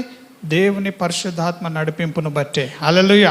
సంఘము ఆత్మానుసారంగా నడుచుకుంటే ఈ లోకంలో అనేకుల దగ్గరికి దేవుడు నడిపిస్తాడు. ఆ విధంగా మరి సమస్యలతో బాధపడుతున్న వారిని, ఆమేన్, ఈ సేవకుడు కూడా నిజంగా దేవుని ఆత్మలో నడిపించబడితే ఈ లోకంలో ఏది కోరుకునే అవసరము లేదు. ఆమేన్. ఏ గొప్పతనాలు అవసరం లేదు, పలుకుబడులు అవసరం లేదు, ఏది అవసరం లేదు. దేవునికి ఇష్టమైన పరిచర్య చేయాలా. ఆమేన్. దేవునికి ఇష్టమైన పరిచర్య చేయాలా. పక్కలకు చెప్పండి, దేవునికి ఇష్టమైన పరిచర్య అంటే ఆత్మానుసారంగా చేయడమే.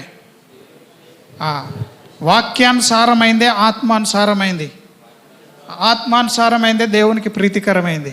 ఆమేన్. హల్లెలూయా. కాబట్టి మీకు ఎవరు చెప్పనక్కర్లేదు, ఎవరు బోధించనక్కర్లేరు. మీరు దేవుని ఆత్మ చేత యేసు ప్రభు వలె నడిపించబడ్డప్పుడు మరి అక్కడ అద్భుతాలు జరుగుతాయి. అవి ఎన్ని సంవత్సరాల నుంచి ఉన్న ఆ సమస్య ఏమవుతుంది? తీరుతుంది. హల్లెలూయా. సో ఇక్కడ ఈ యొక్క బెతెస్దా దగ్గర నిజమైన స్వస్థత మరి దేవుడు జరిగించినాడు. అక్కడ డూప్లికేట్ స్వస్థత ఉన్నది. అక్కడ మరి ఎవడు స్వస్థత పొందుతుండో ఎవడు పొందుతలేడో కానీ ఇక్కడైతే నిజంగా దేవుడు మరి స్వస్థతనిచ్చి వాడిని నడిపించినాడు. ఆ నడుచుకుంటూ పోయేవాడు అక్కడ చూడండి 8వ వచనం చూడండి, 9వ వచనం చూడండి. ఇప్పుడు వాడు వెంటనే వాడు స్వస్థతను ఉంది, తన పరుపెత్తుకొని నడిచింది. పరుపెత్తుకున్నాడు. ఇన్ని దినములు దేని మీద మనం ఆధారపడ్డామో ఈ దినము దాని మీద ఆధారపడకూడదు. ఆమెన్. మన బలము చూసుకున్నామో, మన ధనము చూసుకున్నామో, మన కుటుంబాల బలం చూసుకున్నామో మనకు తెలియదు. కానీ ఇప్పుడైతే మనం ఎవరి వైపు చూడాలి? దేవుని వైపు చూడాలి. ఆమెన్. సంఘముగా దేవుడు నేర్పిస్తున్నటువంటి కార్యములు. అయితే ఇశ్రాయేలీయులు దేవుని వైపు చూడలేకపోయారు. ఆమెన్. దేవుని అల్కగా తీసుకున్నారు. మనం చచ్చిపోతాం, దేవుడు నడిపించే దేశంలో అడుగు పెడితే వాళ్ళు మనల్ని చంపేస్తారన్నారు. ఆమెన్. ఇప్పుడు కూడా దేవుడు సేవకుని ద్వారా చెప్పేది మనం చేయాలంటే కొంచెం కష్టమే అనిపిస్తుంది. అట్లెవరు చేస్తారు, ఇట్లెవరు చేస్తారని. ఉపవాస ప్రార్థన ఉంది లేక ఇవే వింటున్నాం 30-40 ఏళ్ళ నుంచి నేనైతే. ఆమెన్. కానీ దేవుని కొరకు ఎప్పుడు నిలబడి గొప్ప కార్యములు చేస్తాం మనం. దేవుడు నిన్ను ఆత్మచేత నడిపించాలా. ఆమెన్.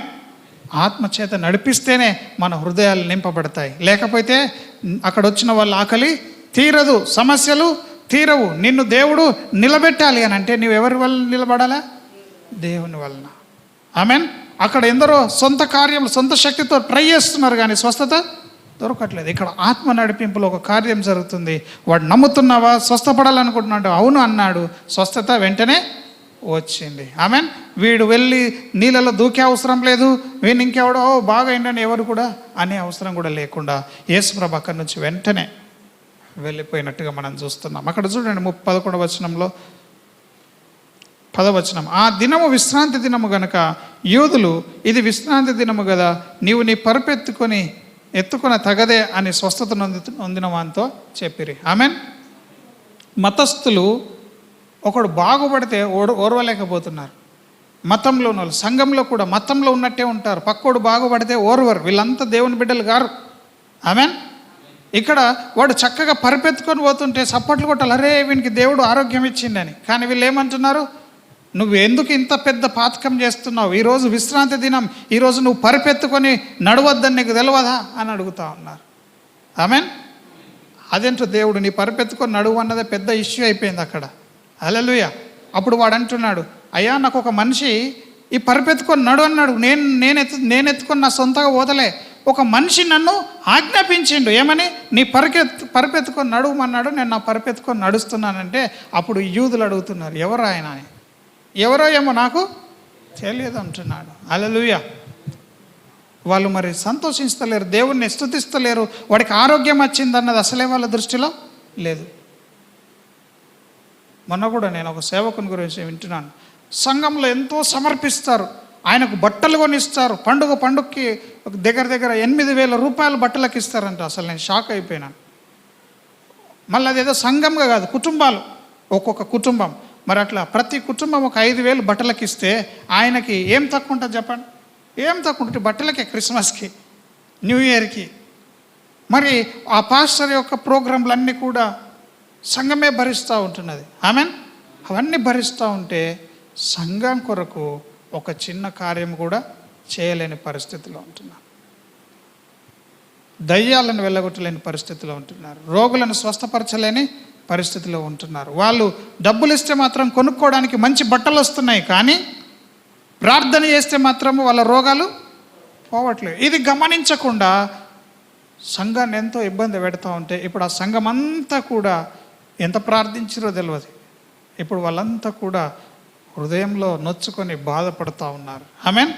హల్లెలూయా. ఒక మెకానిక్ని పిలిస్తే వాడు వచ్చి పర్ఫెక్ట్గా పనిచేసిపోతాడు. ఎలక్ట్రీషియన్ని పిలిస్తే వాడు వచ్చి మంచి కరెంటు పని చేసిపోతాడు. మరి దేవుని దాసుని పిలిస్తే దేవుని హృదయంలో ఉన్న మాటలు చెప్పాలా. ఆమెన్. ఆత్మ నడిపింపుతోనే ఇది సాధ్యమవుతుంది. శరీరంలో చేసే సేవ అంతా అది కాలిపోతుంది. హల్లెలూయా. ఈ సంగతిని మనము గమనించుకోవాలా. వీళ్ళంతా మతస్థులు. వీళ్ళు శరీరం పైకి కనబడేది చూస్తూ ఉన్నారు. అరే నువ్వు బెడ్ ఎత్తుకొని నడవద్దు కదా అని అంటున్నారు. ఆమేన్. ఈ దినము ఈ సంఘము నేర్చుకోవాలా, లోకంలో ఉన్న మనుషులను సంతోషపెట్టడం మానుకోవాలా. ఆమేన్. ఎంతమంది ఈ మాట నెరవేరుస్తారు? మనం దేవుణ్ణి సంతోషపెట్టాలా. ఆమేన్. మనుషుల కొరకు కాంప్రమైజ్ అవ్వద్దు. అందుకే సేవకుడు ఖచ్చితంగా డైరెక్ట్ చెప్తున్నాడు. ఆమేన్. హల్లెలూయా, హల్లెలూయా.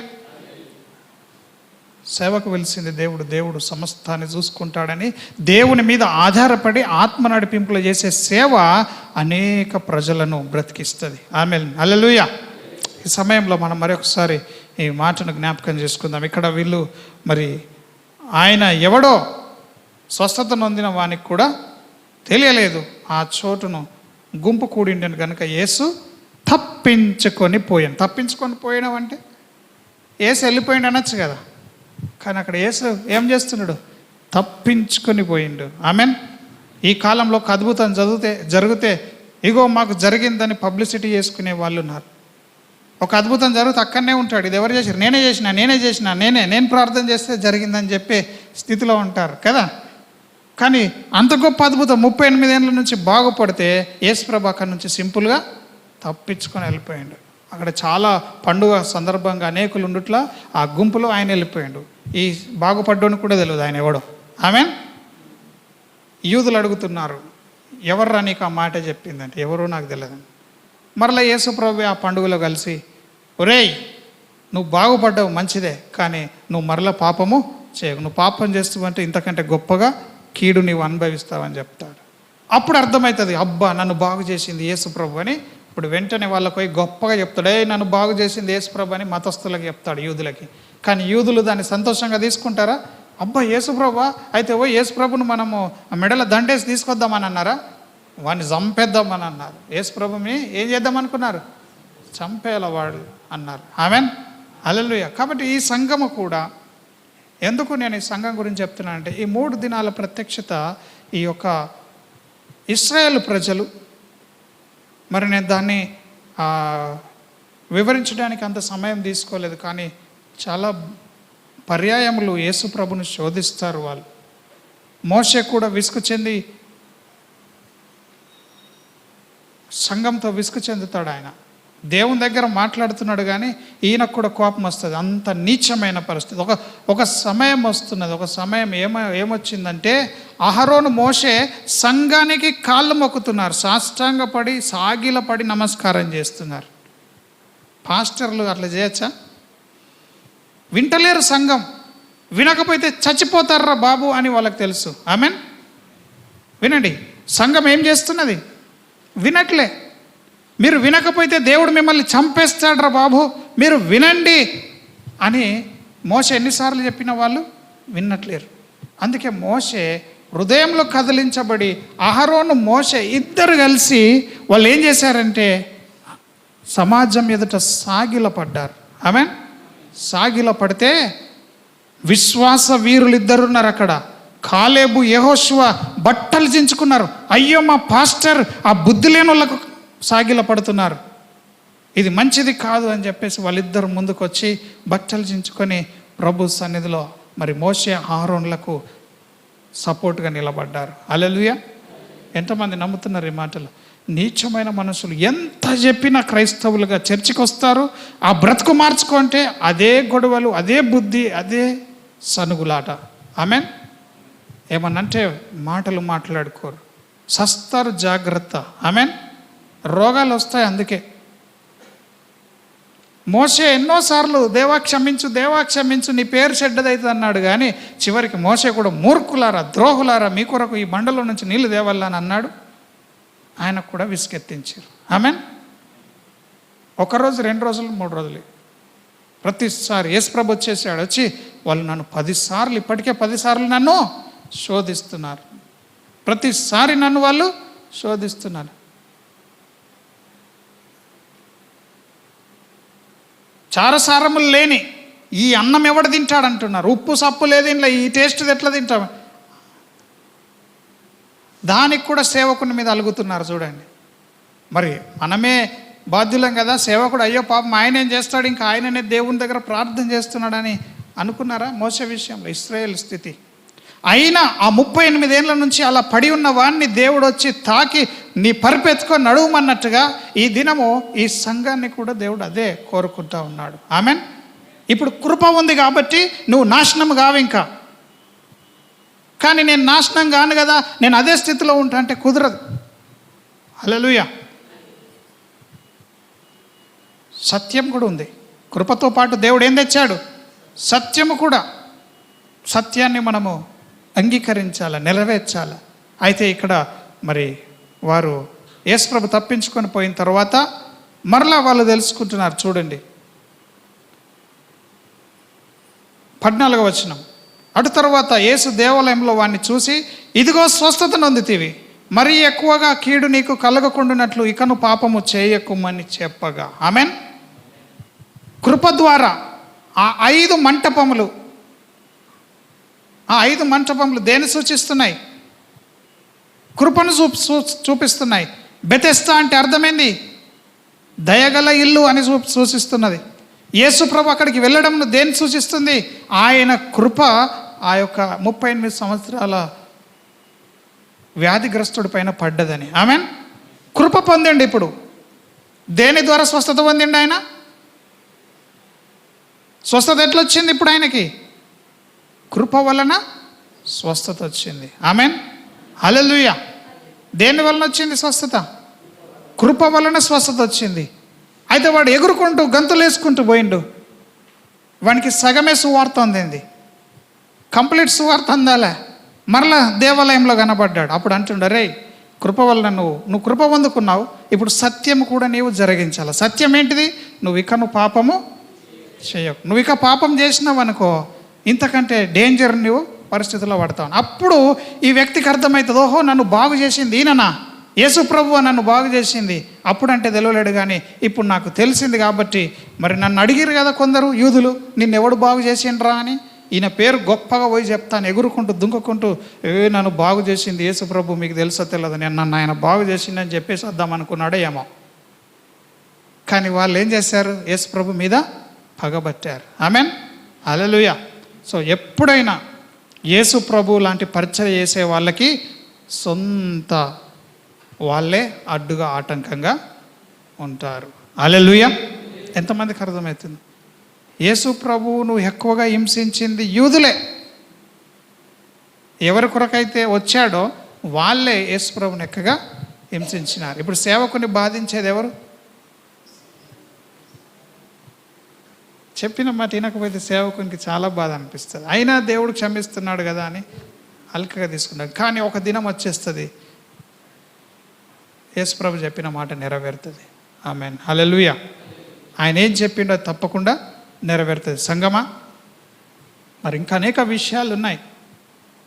యేసు ప్రభు మనకు ఎందుకు ఈ 3 దినాలు ఉపవాసం పండుగ ఇచ్చినాడంటే, ఇన్ని సంవత్సరాలు సేవకునిగా నన్ను చూస్తూ ఉన్నాడు దేవుడు, ఇక నువ్వు పడిన దగ్గరనే ఉంటున్నావని నన్ను జ్ఞాపకం చేసుకున్నాడు. ఆమెన్. నీ పరిపెత్తుకొని నీవు నడువు అన్నాడు. అదే ప్రత్యక్షతను సంఘమంతటికి దేవుడు అనుగ్రహిస్తూ ఉన్నాడు. హల్లెలూయా. సో ఇన్ని సంవత్సరాల పరిచర్యలో దేవుని కొరకు చేసింది ఏమీ లేదు. ఏమి తెలియని ఇంకా నేర్చుకునే స్థితిలో ఉంటున్నాం. హల్లెలూయా. హల్లెలూయా. మనం దేవుని కొరకు అనేక సంగతులు ఆత్మలో నేర్చుకోవాలా. ఆమెన్. ఎవరైనా నాకు అంతా తెలుసు అంటే అబద్ధం నమ్మకండి. మరి సేవకునికి దేవుడు అనుభవం ఇస్తున్నాడు. ఇశ్రాయేల్ ప్రజల్లాగా, ఓ సేవకుడా నువ్వు ఇశ్రాయేల్ లాగా అనేక పర్యాయములు నన్ను అనుమానిస్తున్నావు, నువ్వు ఇశ్రాయేల్ ప్రజల్లాగానే తిరుగుతున్నావు, కానీ నువ్వు పాత నిబంధన కింద లేవు, ఇప్పుడు నువ్వు యేసుక్రీస్తు తెచ్చిన కృప కింద ఉన్నావు కాబట్టి నువ్వు లేచి నీ పరిపెత్తుకొని నడువు అంటున్నాడు. సంగమా, మీరు ఒకసారి ఆలోచించండి. ఎన్నిసార్లు తప్పిదములు చేస్తున్నాం మనం, ఎన్నిసార్లు దేవుణ్ణి బాధ పెడతా ఉన్నాం. అయినను మనము పాత నిబంధన అనే ఆ యొక్క ధర్మశాస్త్రము కాడి కింద లేము కాబట్టి ఇప్పుడు మనము కృప కింద ఉన్నాము. దేవుడు కృపా సత్యంను తీసుకొచ్చినాడు. ఈ దినము ఈ వాక్యంను వింటున్నాం. మనం ఉపవాసం ఉండి కన్నీరు విడుచు దుఃఖపడుతూ హృదయపూర్వకంగా తిరిగి నా యొద్దకు రండి అంటున్నాడు దేవుడు. ఆమెన్. ఎట్లా రావాలా మనం? ఇప్పుడు ఆ స్థితిలో రావాలా. విరిగి నలిగిన హృదయానికి దేవుడు దగ్గరగా ఆసన్నుడని వాక్యం సెలవిస్తూ ఉన్నది. ఎక్కడైతే యేసు ప్రభు గురించి చెప్పగానే వాడు 15వ వచనంలో అంటున్నాడు, వాడు వెళ్ళి తన్ను స్వస్థపరిచిన వాడు యేసు అని యూదులకు తెలియజెప్పాను. ఈ కార్యములను విశ్రాంతి దినమున చేసినందున యూదులు యేసును హింసించేసిర్రు. వదిలిపెట్టిరా? హింసించేసిర్రు. కానీ నీవు దేవుని కొరకు నిలబడాల. సత్యం కొరకు ఏం కావాలి? నీవు నిలబడాలి. నువ్వు కృప పొందినావు, గొప్ప మేలు చూసినావు, దేవుని కొరకు నిలబడాల. ఎర్ర సముద్రం పాయలైంది, నీళ్ళు లేకపోతే ఏమున్నది? దేవుడు ఇస్తాడు కదా. వెయిట్ చేయలేరు ఒక్క నిమిషం కూడా. ఇశ్రాయేలులకు చేసినన్ని మేళ్ళు ఏ ప్రజలకు దేవుడు చేయలేడు. అయినను ఒక్కడు కూడా వాగ్దాన భూమిలో ప్రవేశింపలేడు. కేవలము నూను కుమారుడైన యోషు కుమారుడైనటువంటి కాలేబు, వీళ్ళు మాత్రమే దేవుడిచ్చిన వాగ్దానాన్ని స్వతంత్రించుకున్నారు. ఆమెన్, హల్లెలూయా. కాబట్టి సంఘంలో విడవబడిన వారంగా ఎవరము ఉండకూడదు. ఇక్కడ ఈ 38 సంవత్సరాలు పడి ఉన్న వాని జీవితంలోంచి నేర్చుకుంటున్న సంగతి అది అంతా ఇంత కాదు. దేవుడు అంటున్నాడు, నేను నా తండ్రి పని మీద ఉన్నా అంటున్నాడు. హల్లెలూయా. దేవుడు తండ్రి పని మీద ఉంటే మనం ఎవరి పని మీద ఉండాలా? మన పనులు చేసుకోవన్నా? నిన్న మనం విన్నాం లూకా సువార్తలో 2వ అధ్యాయం 49వ వచనంలో, నేను నా తండ్రి పని మీద ఉన్నానని మీకు తెలియదా అన్నాడు. రాత్రి విన్నారు కదా. ఎవరి పని మీద ఉన్నాడు? తండ్రి పని మీద ఉన్నాడు. మీరెవరి పని మీద ఉన్నారు? మీరు ఎలా పుట్టారు? ఎక్కడి నుంచి వచ్చారు? మీకేమన్నా తెలుసా? ఆలోచన చేస్తున్నారా? మీరు ఎలా పుట్టారు? మనం వాక్యంలోనికి వెళ్దాం. మనం తండ్రి పనులు చేయాలి. 18వ వచనం చూద్దాం. 17వ వచనం, అయితే యేసు, నా తండ్రి ఇదివరకు పని చేయుచున్నాడు. ఆల్రెడీ పని చేస్తున్నాడు. ఎవరు పని చేస్తున్నారు? పరలోకపు తండ్రి పని చేస్తున్నాడని చెప్పండి అందరు కూడా.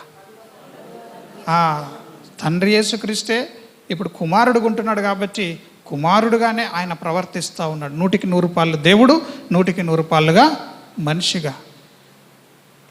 ఇప్పటి వరకు తండ్రి పని చేయుచున్నాడు, నేనును చేయుచున్నానని వారికి ఉత్తరం ఇచ్చాను. ఆమెన్.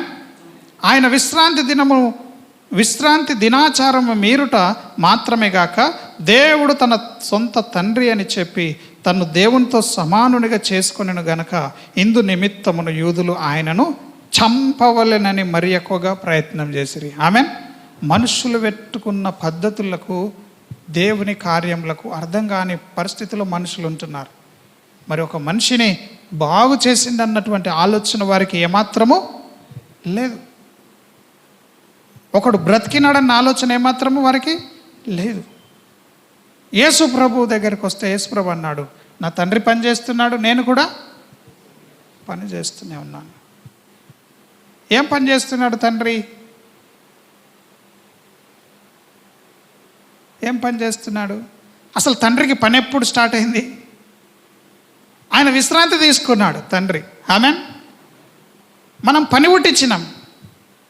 మనం ఏం చేసినాం? దేవునికి పని పుట్టించినాం. ఆయన ఏం చేశాడు? 6 దినాలు సృష్టిని నిర్మించాడు. 7వ దినం విశ్రాంతి తీసుకున్నాడు. ఎంతమందికి తెలుసు ఈ మాట? మొదటి దినం, 2వ దినం, 3వ దినం, 4వ దినం, 5వ దినం, 6వ దినం ఖతం. సృష్టి మొత్తం అయిపోయింది మనుషులతో సహా. 7వ దినం దేవుడు ఏం చేశాడు? గట్టి చెప్పండి. 7వ దినం తండ్రి ఏం చేశాడు?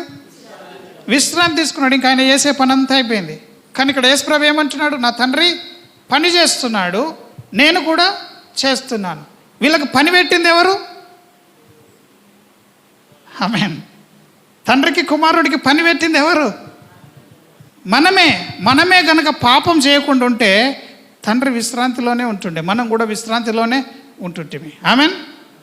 ఎంతమందికి అర్థమవుతుంది? అందుకే దేవుడు ఏం చేశాడు? నా విశ్రాంతిలో మీరు ప్రవేశిస్తారని అన్నాడు. ఆమెన్. ఎవరి విశ్రాంతిలో? దేవుని విశ్రాంతిలో. సురేష్కి అర్థమవుతుందా?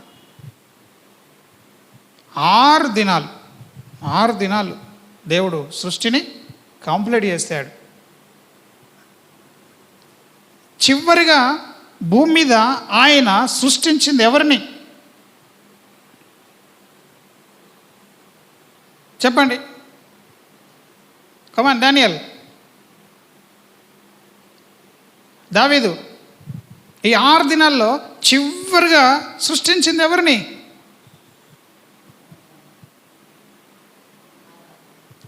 ఆదాము అవ్వను. ఆమెన్.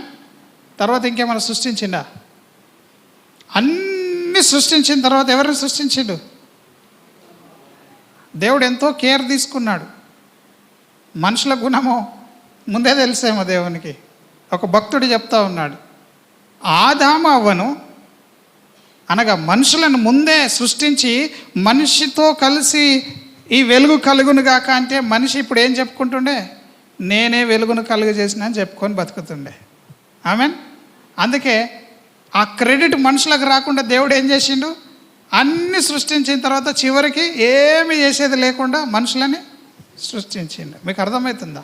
అంటే మనం ఆలోచిస్తే మనిషి మెదడు అట్లా ఉంది, మైండ్ మనది చాలా మోసకరమైంది. ఆమెన్. హల్లెలూయా. ఇప్పుడే చిన్న ప్రార్థన చేస్తే, నేను ప్రార్థన చేస్తే జరిగిందని చెప్పుకునేటోడు అప్పుడు అన్నిటికంటే ముందు మనిషిని చేస్తే ఈ సృష్టిని నేనే చేసిన అంటుండే, ఇప్పుడు నేనే రాజుని అంటుండే అనకపోతున్నాను. దేవుణ్ణి పూర్తిగా పక్కకు పెట్టేస్తుండే. ఇప్పుడైనా పక్కకు పెడుతున్నాం చివరికి చేసినా కానీ. ఇదేది నేను సృష్టించింది కాదు అని వాటిని చూసైనా భయం తెచ్చుకుంటలేం మనం. ఇవన్నీ మనం సృష్టించుకున్నాయి, మన కొరకే అన్నట్టుగా ఆలోచిస్తున్నాం. కానీ దేవుడు 6 దినాలు ఏం చేశాడు? అన్నిటిని కలుగజేసి చివరిగా మనిషిని కలుగజేసి నరుని సృష్టించి విశ్రాంతి తీసుకున్నాడు. ఆమెన్. 2వ అధ్యాయంలో చూడండి, అది ఆదికాండంలో. సంఘము కూడా ఆ విశ్రాంతిలోనికి వెళ్ళాలి. తండ్రి పని చేస్తున్నాడు, నేను కూడా పని చేస్తున్నానంటే ఇప్పుడు మనం దేవునికి పని చెప్పకూడదు. ఆమెన్. పని చెప్పకూడదు అంటే మనం దేవుని పని చేయాలా. హల్లెలూయా. నువ్వు తినుకుంటా పంటే యేసుప్రభు పని చేయాల్సి వస్తుంది. నువ్వు ఆయన పనిలో పాలిభాగస్తుడు కావాలా. సర్వలోకంలోకి వెళ్ళి సర్వ సృష్టికి సువార్త ప్రకటించాలా. అనేక ఆత్మలను నీవు దేవుని కొరకు సంపాదించాలా. ఆమెన్. ఇది దేవుడు యేసుప్రభు ఇచ్చిన గొప్ప ఆజ్ఞ. ఒకసారి చూడండి అక్కడ 2వ వచనం చూడండి. తాను చేసిన తన పని అంతటి నుండి 7వ దినమున విశ్రమించెను. 2వ వచనం చివరి మాట 2వ అధ్యాయంలో ఏం చేసిండు? రెస్ట్ తీసుకున్నాడు. ఆమెన్. హల్లెలూయా. 6 దినాలు చేసిండు దేవుడు వర్క్, చాలా వర్క్ చేసిండు. 7వ దినం రెస్ట్ తీసుకున్నాడు. మనుషులను 6వ దినం చేశాడు. తెల్లవారితే వాళ్ళకి ఏం దినం ఉన్నది? దేవునికేమో చివరి దినం, మనుషులకేమో మొదటి దినం. అర్థమవుతుందా మీకు? దేవునికేమో చివరి దినం, 7వ దినం అయింది. 6 దినాలు దేవుడు ముందే పని చేసిండు కాబట్టి. మనుషులకేమో మొదటి దినం అయింది. ఆదివారంలో అడుగుపెట్టారు, అంటే విశ్రాంతిలో అడుగుపెట్టినారు. హల్లెలూయా. ఆదివారం అని అనగా విశ్రాంతి దినం అని నేను ఇక్కడ మాట్లాడేది. అంటే దేవుడు ఏం చేశాడు? మనకి విశ్రాంతినిస్తే పాపం చేసినాం. పాపం చేసి రెస్ట్ తీసుకుంటున్న దేవుణ్ణి మరలా లేపినాం. ఆమెన్. మరలా పని పెట్టినాం. ఇప్పుడు అర్థమవుతుందా ఎందుకు దేవుడు నా తండ్రి పని మీద ఉన్నా అంటే? తండ్రిది ఏం పని అంటే తండ్రికి పెట్టిన పని మనమే. ఆమెన్. హల్లెలూయా. సో పాపం ఎప్పుడైతే ఆదాము చేసిండో అప్పుడు వెంటనే ఆదాము ఏం చేశాడంటే తాను పని చేయడానికి బయలుదేరాడు. ఈ పరిచర్య 38 ఏళ్ళ పరిచర్యలో ఈ సేవకుడు కూడా తన సొంత శక్తితో ఆదాము ఏ విధంగా అయితే పాపం చేసి తన పాపాన్ని పోగొట్టుకోవడానికి ఆ యొక్క అంజూరపు చెట్టు యొక్క ఆకులను తన మొల చుట్టూ చుట్టుకున్నాడో అదేవిధంగా ఈ 38 ఏళ్ళు కూడా అనగా మన జీవితం అంతా కూడా మన సొంత శక్తితో మనము ప్రయాస పడుతూ ఉన్నాం. ఆమెన్. కానీ మన పని దేవుని నీతిని నెరవేర్చదు. హల్లెలూయా. మన పని దేవునికి ఎప్పుడు కూడా అది సరిపోదు. హల్లెలూయా. ఎంతమందికి అర్థమవుతుంది? మన స్వనీతి దేవుణ్ణి ఎప్పుడు సంతోష పెట్టదు.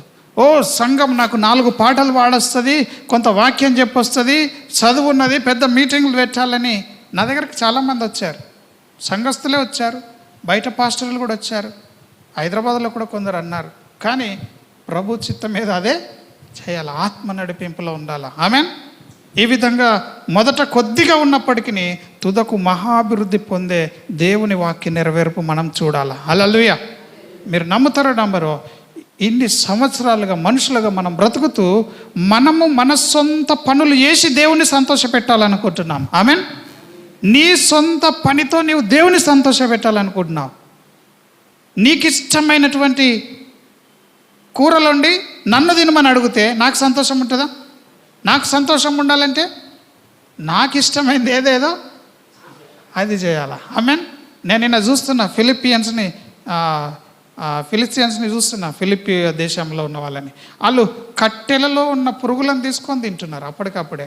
నట్టలు అవి, నీళ్ళల్లో కట్టెలుంటే ఆ నీళ్ళల్లో కట్టెలలో పురుగులు వస్తే ఆ నట్టలు ఆ కట్టెలు బగలగొట్టి దాంట్లో తింటున్నారు. ఇప్పుడు నాకు అది పెడితే నాకు ఇష్టమైతే సంతోషిస్తానా? నాకేది ఇష్టమో అది పెట్టాలా. ఆమెన్. ఇక్కడ ప్రభువుకి ఏది ఇష్టమో అది ఆదాము చేయట్లేదు. ఆదాము ఏం చేశాడంటే తన యొక్క మొల చుట్టూ అంజూరపు ఆకులను కచ్చడంలు కట్టుకున్నారు. ఆమెన్. వాళ్ళు చెట్టు చాటుకు దాక్కున్న కోపం రాలేదు. ఆమెన్. కానీ వాళ్ళు దేవుని హృదయాన్ని విరగ్గొట్టేశారు. ఎంతో నమ్మకంతో ఆ స్థానంలో నిలబెట్టాడు. సేవ చేయరు నాయనా, మంచిగా సంఘాన్ని నీవు కట్టు అని దేవుడిస్తే ఆ యొక్క కృపను మనం ఏం చేస్తున్నాం? పోగొట్టుకున్నాం. సంఘంలో నీకు ఎవరికి లేని భాగ్యాన్ని ఇచ్చి, రక్షణనిచ్చి, కావలసిన అన్ని కూడా సేవకులనిచ్చి అన్ని దేవుడిస్తే ఆ కృపను మనం ఏం చేస్తున్నాం? పోగొట్టుకొని దేవుని ఏం చేస్తున్నాం? దుఃఖపెట్టి ఆయనకు పని పెడతా ఉన్నాం. ఆమెన్. హల్లెలూయా.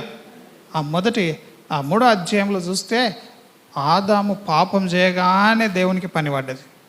ఏం చేశాడు తెలుసా? దేవుడు వెంటనే ఒక జంతువుని ఏం చేశాడు? వధించి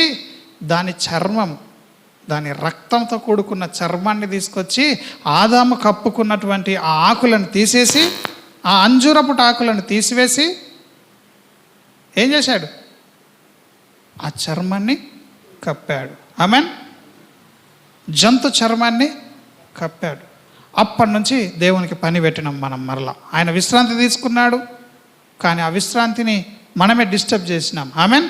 ఇప్పుడు తిరిగి మనమందరం ఆయన విశ్రాంతిలోనికి ప్రవేశించాలంటే ఆయన కుమారుడైన యేసుక్రీస్తునందు విశ్వాసం ఉంచి ఆత్మ చేత నడిపించబడ్డట్లయితే, ఆయన వాక్యంలో నిలిచి ఆ వాక్య నడిపింపులో మనం నడిచినట్లయితే దేవుడు మన యందు ఆనందిస్తాడు, సంతోషిస్తాడు. హల్లెలూయా. ఇప్పుడు ఆయనను విశ్రమింపజేయాలంటే మనం ఏం చేయాలా? క్రీస్తులో దాచబడాలా, వాక్యంలో దాచబడాలా. ఆమెన్. హల్లెలూయా. ఇప్పుడు యేసు ప్రభువు కూడా పనిచేస్తున్నాడు. నా తండ్రి పని చేస్తున్నాడు, నేను కూడా చేస్తున్నాను అంటున్నాడు. యేసు ప్రభు ఏం పని చేస్తున్నాడు? నా తండ్రి పని నేను చేస్తున్నాను అన్నాడు. ఆమెన్. అప్పటి నుండి యేసు ప్రభు వచ్చే వరకు కూడా మనుషులందరూ పాపంలోనే ఉంటున్నారు. కానీ ఇప్పుడు ఆ స్థితి లేదు. ఎవరైతే యేసు ప్రభు యందు విశ్వాసం ఉంచుతారో, ఆయన వారి కొరకు రక్షణ సిలువలో బలి అయి రక్తము కార్చిందని నమ్ముతారో, ఆ రక్తం వలన ప్రతి పాపము తుడిచివేయబడుతున్నది. ఆమెన్. మరి నీ పాపంలో క్షమిస్తే క్షమించినాను, కానీ నువ్వు మరలా పాపము చేయక అంటున్నాడు. ఆయన కృపా సత్యములను తీసుకొని వచ్చినాడు. ఈ సంఘము కూడా మరి కదులుతున్న సంఘంగా మార్చబడాలనే నువ్వు లేచి నీ పరుపెత్తుకొని నడవాలంటున్నాడు. నీ పరుపు ఏంటంటే నీ సొంత జ్ఞానమే. ఆమెన్. నువ్వు దేని మీద ఆధారపడ్డావో దాన్ని దినమో ఎత్తుకొని వెళ్ళిపో. నీకు ఇప్పుడు దాంతో పని లేదు. నువ్వెవరి మీద ఆధారపడాలా? దేవుని కృప పైన. ఆమెన్. అందరం కూడా ఎవరి మీద ఆధారపడాలా? దేవుని కృప పైన ఆధారపడాలి. హల్లెలూయా. మరి ఆదాము ఆ విధమైన స్థితిలో పడిపోయినప్పుడు దేవునికి మరలా పని చెప్పినట్టుగా ఈ యూదులు కూడా మరి యేసుప్రభుని చంపుతున్నప్పుడు యేసుప్రభు చెప్తున్న మాట అదే, దేవుడు ఇంకా పని కలిగి ఉన్నాడు. హల్లెలూయా. దేవుడు ఇంకా ఆయన పనిని కలిగి ఉన్నాడు. కనుక మనం అందరం కూడా ప్రభు సన్నిధిలో యథార్థంగా ఆరాధిస్తే ఆత్మతో సత్యముతో, మరి మనం నిన్న మొన్న విన్నట్టుగా ఆయన యొక్క సన్నిధిలో గడిపినట్లయితే మనం అనేక విషయాల్లో బలం తెచ్చుకుంటాం. ఆమెన్. ఈ ఒక్క ఉదాహరణనే కాదు, ఇంకా అనేక సంగతులు మనం వాక్యంలో చూస్తూ ఉన్నాం. ఆమెన్. హల్లెలూయా. సో శరీరము కాదు మనము ప్రాణము కూడా కాదు. ఈ భూమి మీద ఉన్నంత కాలం అవన్నీ ఉంటాయి, కానీ మనం ఆత్మ ఉన్నాం. ఆమెన్. మనం ఏమై ఉన్నాం? ఆత్మ ఉన్నాం. ఆత్మ ఎప్పుడు కూడా మంచిదే, ఆత్మ ఎప్పుడు కూడా నీతియుక్తమైందే. మన శరీరము నీతిది కాదు, మన ప్రాణము కాదు. ఆమెన్. నీతిమంతులం అని అంటాం. నేను నీతిమంతుణ్ణి అంటే నేను ఎవరిని? నేనంటే ఎవరు ఇక్కడ? ఆత్మలో ఎటువంటి లోపము ఉండదు. ఆత్మ ఫలమే ప్రేమ. ఆమెన్. ఆత్మ ఫలం ఏంటిది? ప్రేమ. ఆత్మకు ఉండాల్సిన ఫలములు ఆత్మకు ఉంటాయి, శరీరానికి ఉండాల్సిన క్రియలు శరీరానికి ఉంటాయి. అయితే ఈ భూమి మీదనంత కాలము ఈ యొక్క ఆత్మ ఫలములే మనం ఫలించడానికి శరీర క్రియలన్నింటినీ సిలువకు వేయుడని వాక్యము సెలవిస్తూ ఉన్నది. ఆమెన్. సో మనం బాగుపడాలా. నువ్వు నీతిమంతుని అంటే ఇంకా ఈ రోజు వరకు నీకు ధైర్యం లేదు నేను నీతిమంతుని అని చెప్పడానికి. ఎందుకు? నీ మైండ్ చెప్తుంది, అరే నీవు మైండ్లో నీతిమంతుడు కాదు. నీ శరీరం చెప్తుంది నువ్వు అప్పుడప్పుడు ఇట్లాంటి పనులు చేస్తున్నావని. ఆమెన్. కానీ నీ ఆత్మ చెప్తుంది నువ్వు నీతిమంతుడు అని. హల్లెలూయా. కాబట్టి మనము మన శరీరాలను, మన మనస్సును, మన యొక్క ఆత్మను దేవుని ఎదుట నిలబెట్టడానికి, అది మచ్చ, డాగు, ముడత, కలంకము లేకుండా నిర్దోషమైన స్థితిలో దేవుని ఎదుట నిలబడడానికి కొరకే మనం ఈ సిద్ధపాటు. ఆమెన్. అందుకనే దయచేసి నేను గొప్పనని అనుకోకండి, నేను నీతిమంతునని అనుకోకండి. దేవుని సన్నిధిలో మనం విరిగిపోయి నలిగిపోయి ఆయన సన్నిధిలో వేడుకుంటే దేవుడు ఖచ్చితంగా మనల్ని ఈ దినము ఆయన కరుణిస్తాడు. ఆమెన్. ఆ యొక్క దయగల ఇల్లు బెతెస్దా దగ్గర పడి ఉన్నాడు. దేవుని యొక్క కృప అనగా యేసుక్రీస్తు. కృప అంటే ఎవరు ఇక్కడ? యేసుక్రీస్తు ఆయన దగ్గరకు వచ్చాడు. అక్కడ 5 మంటపములు ఉన్నాయి. 5 దేన్ని సూచిస్తున్నాయి? 5 అనే సంఖ్య కృపను సూచిస్తూ ఉన్నది. ఈ విధంగా యేసు ప్రభు వచ్చిన తర్వాత అంతా కృపమయం అయిపోయింది. ఆమెన్. హల్లెలూయా. ఈ దినము నువ్వు ఏ స్థితిలో ఉన్నా, నీ జీవితం ఏ స్థితిలో ఉన్నా, నీ బ్రతుకు, నీ యొక్క కుటుంబాలు, నీ పద్ధతులు ఏ స్థితిలో ఉన్నా, దేవుని కృపను గనుక నీవు పొందినట్లయితే ఆయన నిన్ను తిరిగి కట్టడానికి ఇష్టపడతా ఉన్నాడు. ఆమెన్. దయచేసి అందరం కూడా కళ్ళు మూసుకుందాం, మోకాళ్ళ మీదకి వద్దాం, ప్రభు సన్నిధిలో వేడుకుందాం.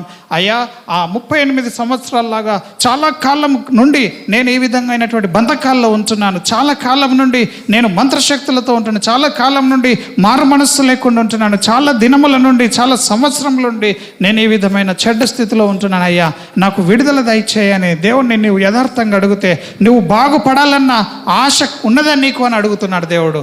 నీవు స్వస్థత పొందాలని అనుకుంటున్నావా అని దేవుడు అడుగుతున్నాడు. స్వస్థత పొందాలనుకుంటున్నాను, నువ్వు బాగుపడాలనుకుంటే నీ పరిపెత్తుకొని నువ్వు నడువుమని అంటున్నాడు. అదే మాట మనం నమ్ముదాం. ఈ దినం వరకు మనం ఆధారపడ్డది ఏది కూడా, మనం డిపెండ్ అయింది ఏది కూడా, మన నోటి మాటలు ఏది కూడా అది నెరవేరవు. ఇది కేవలము ఆత్మ నడిపింపు. దేవునికి ఏది ఇష్టమో అదే మన జీవితంలో జరుగుతుంది.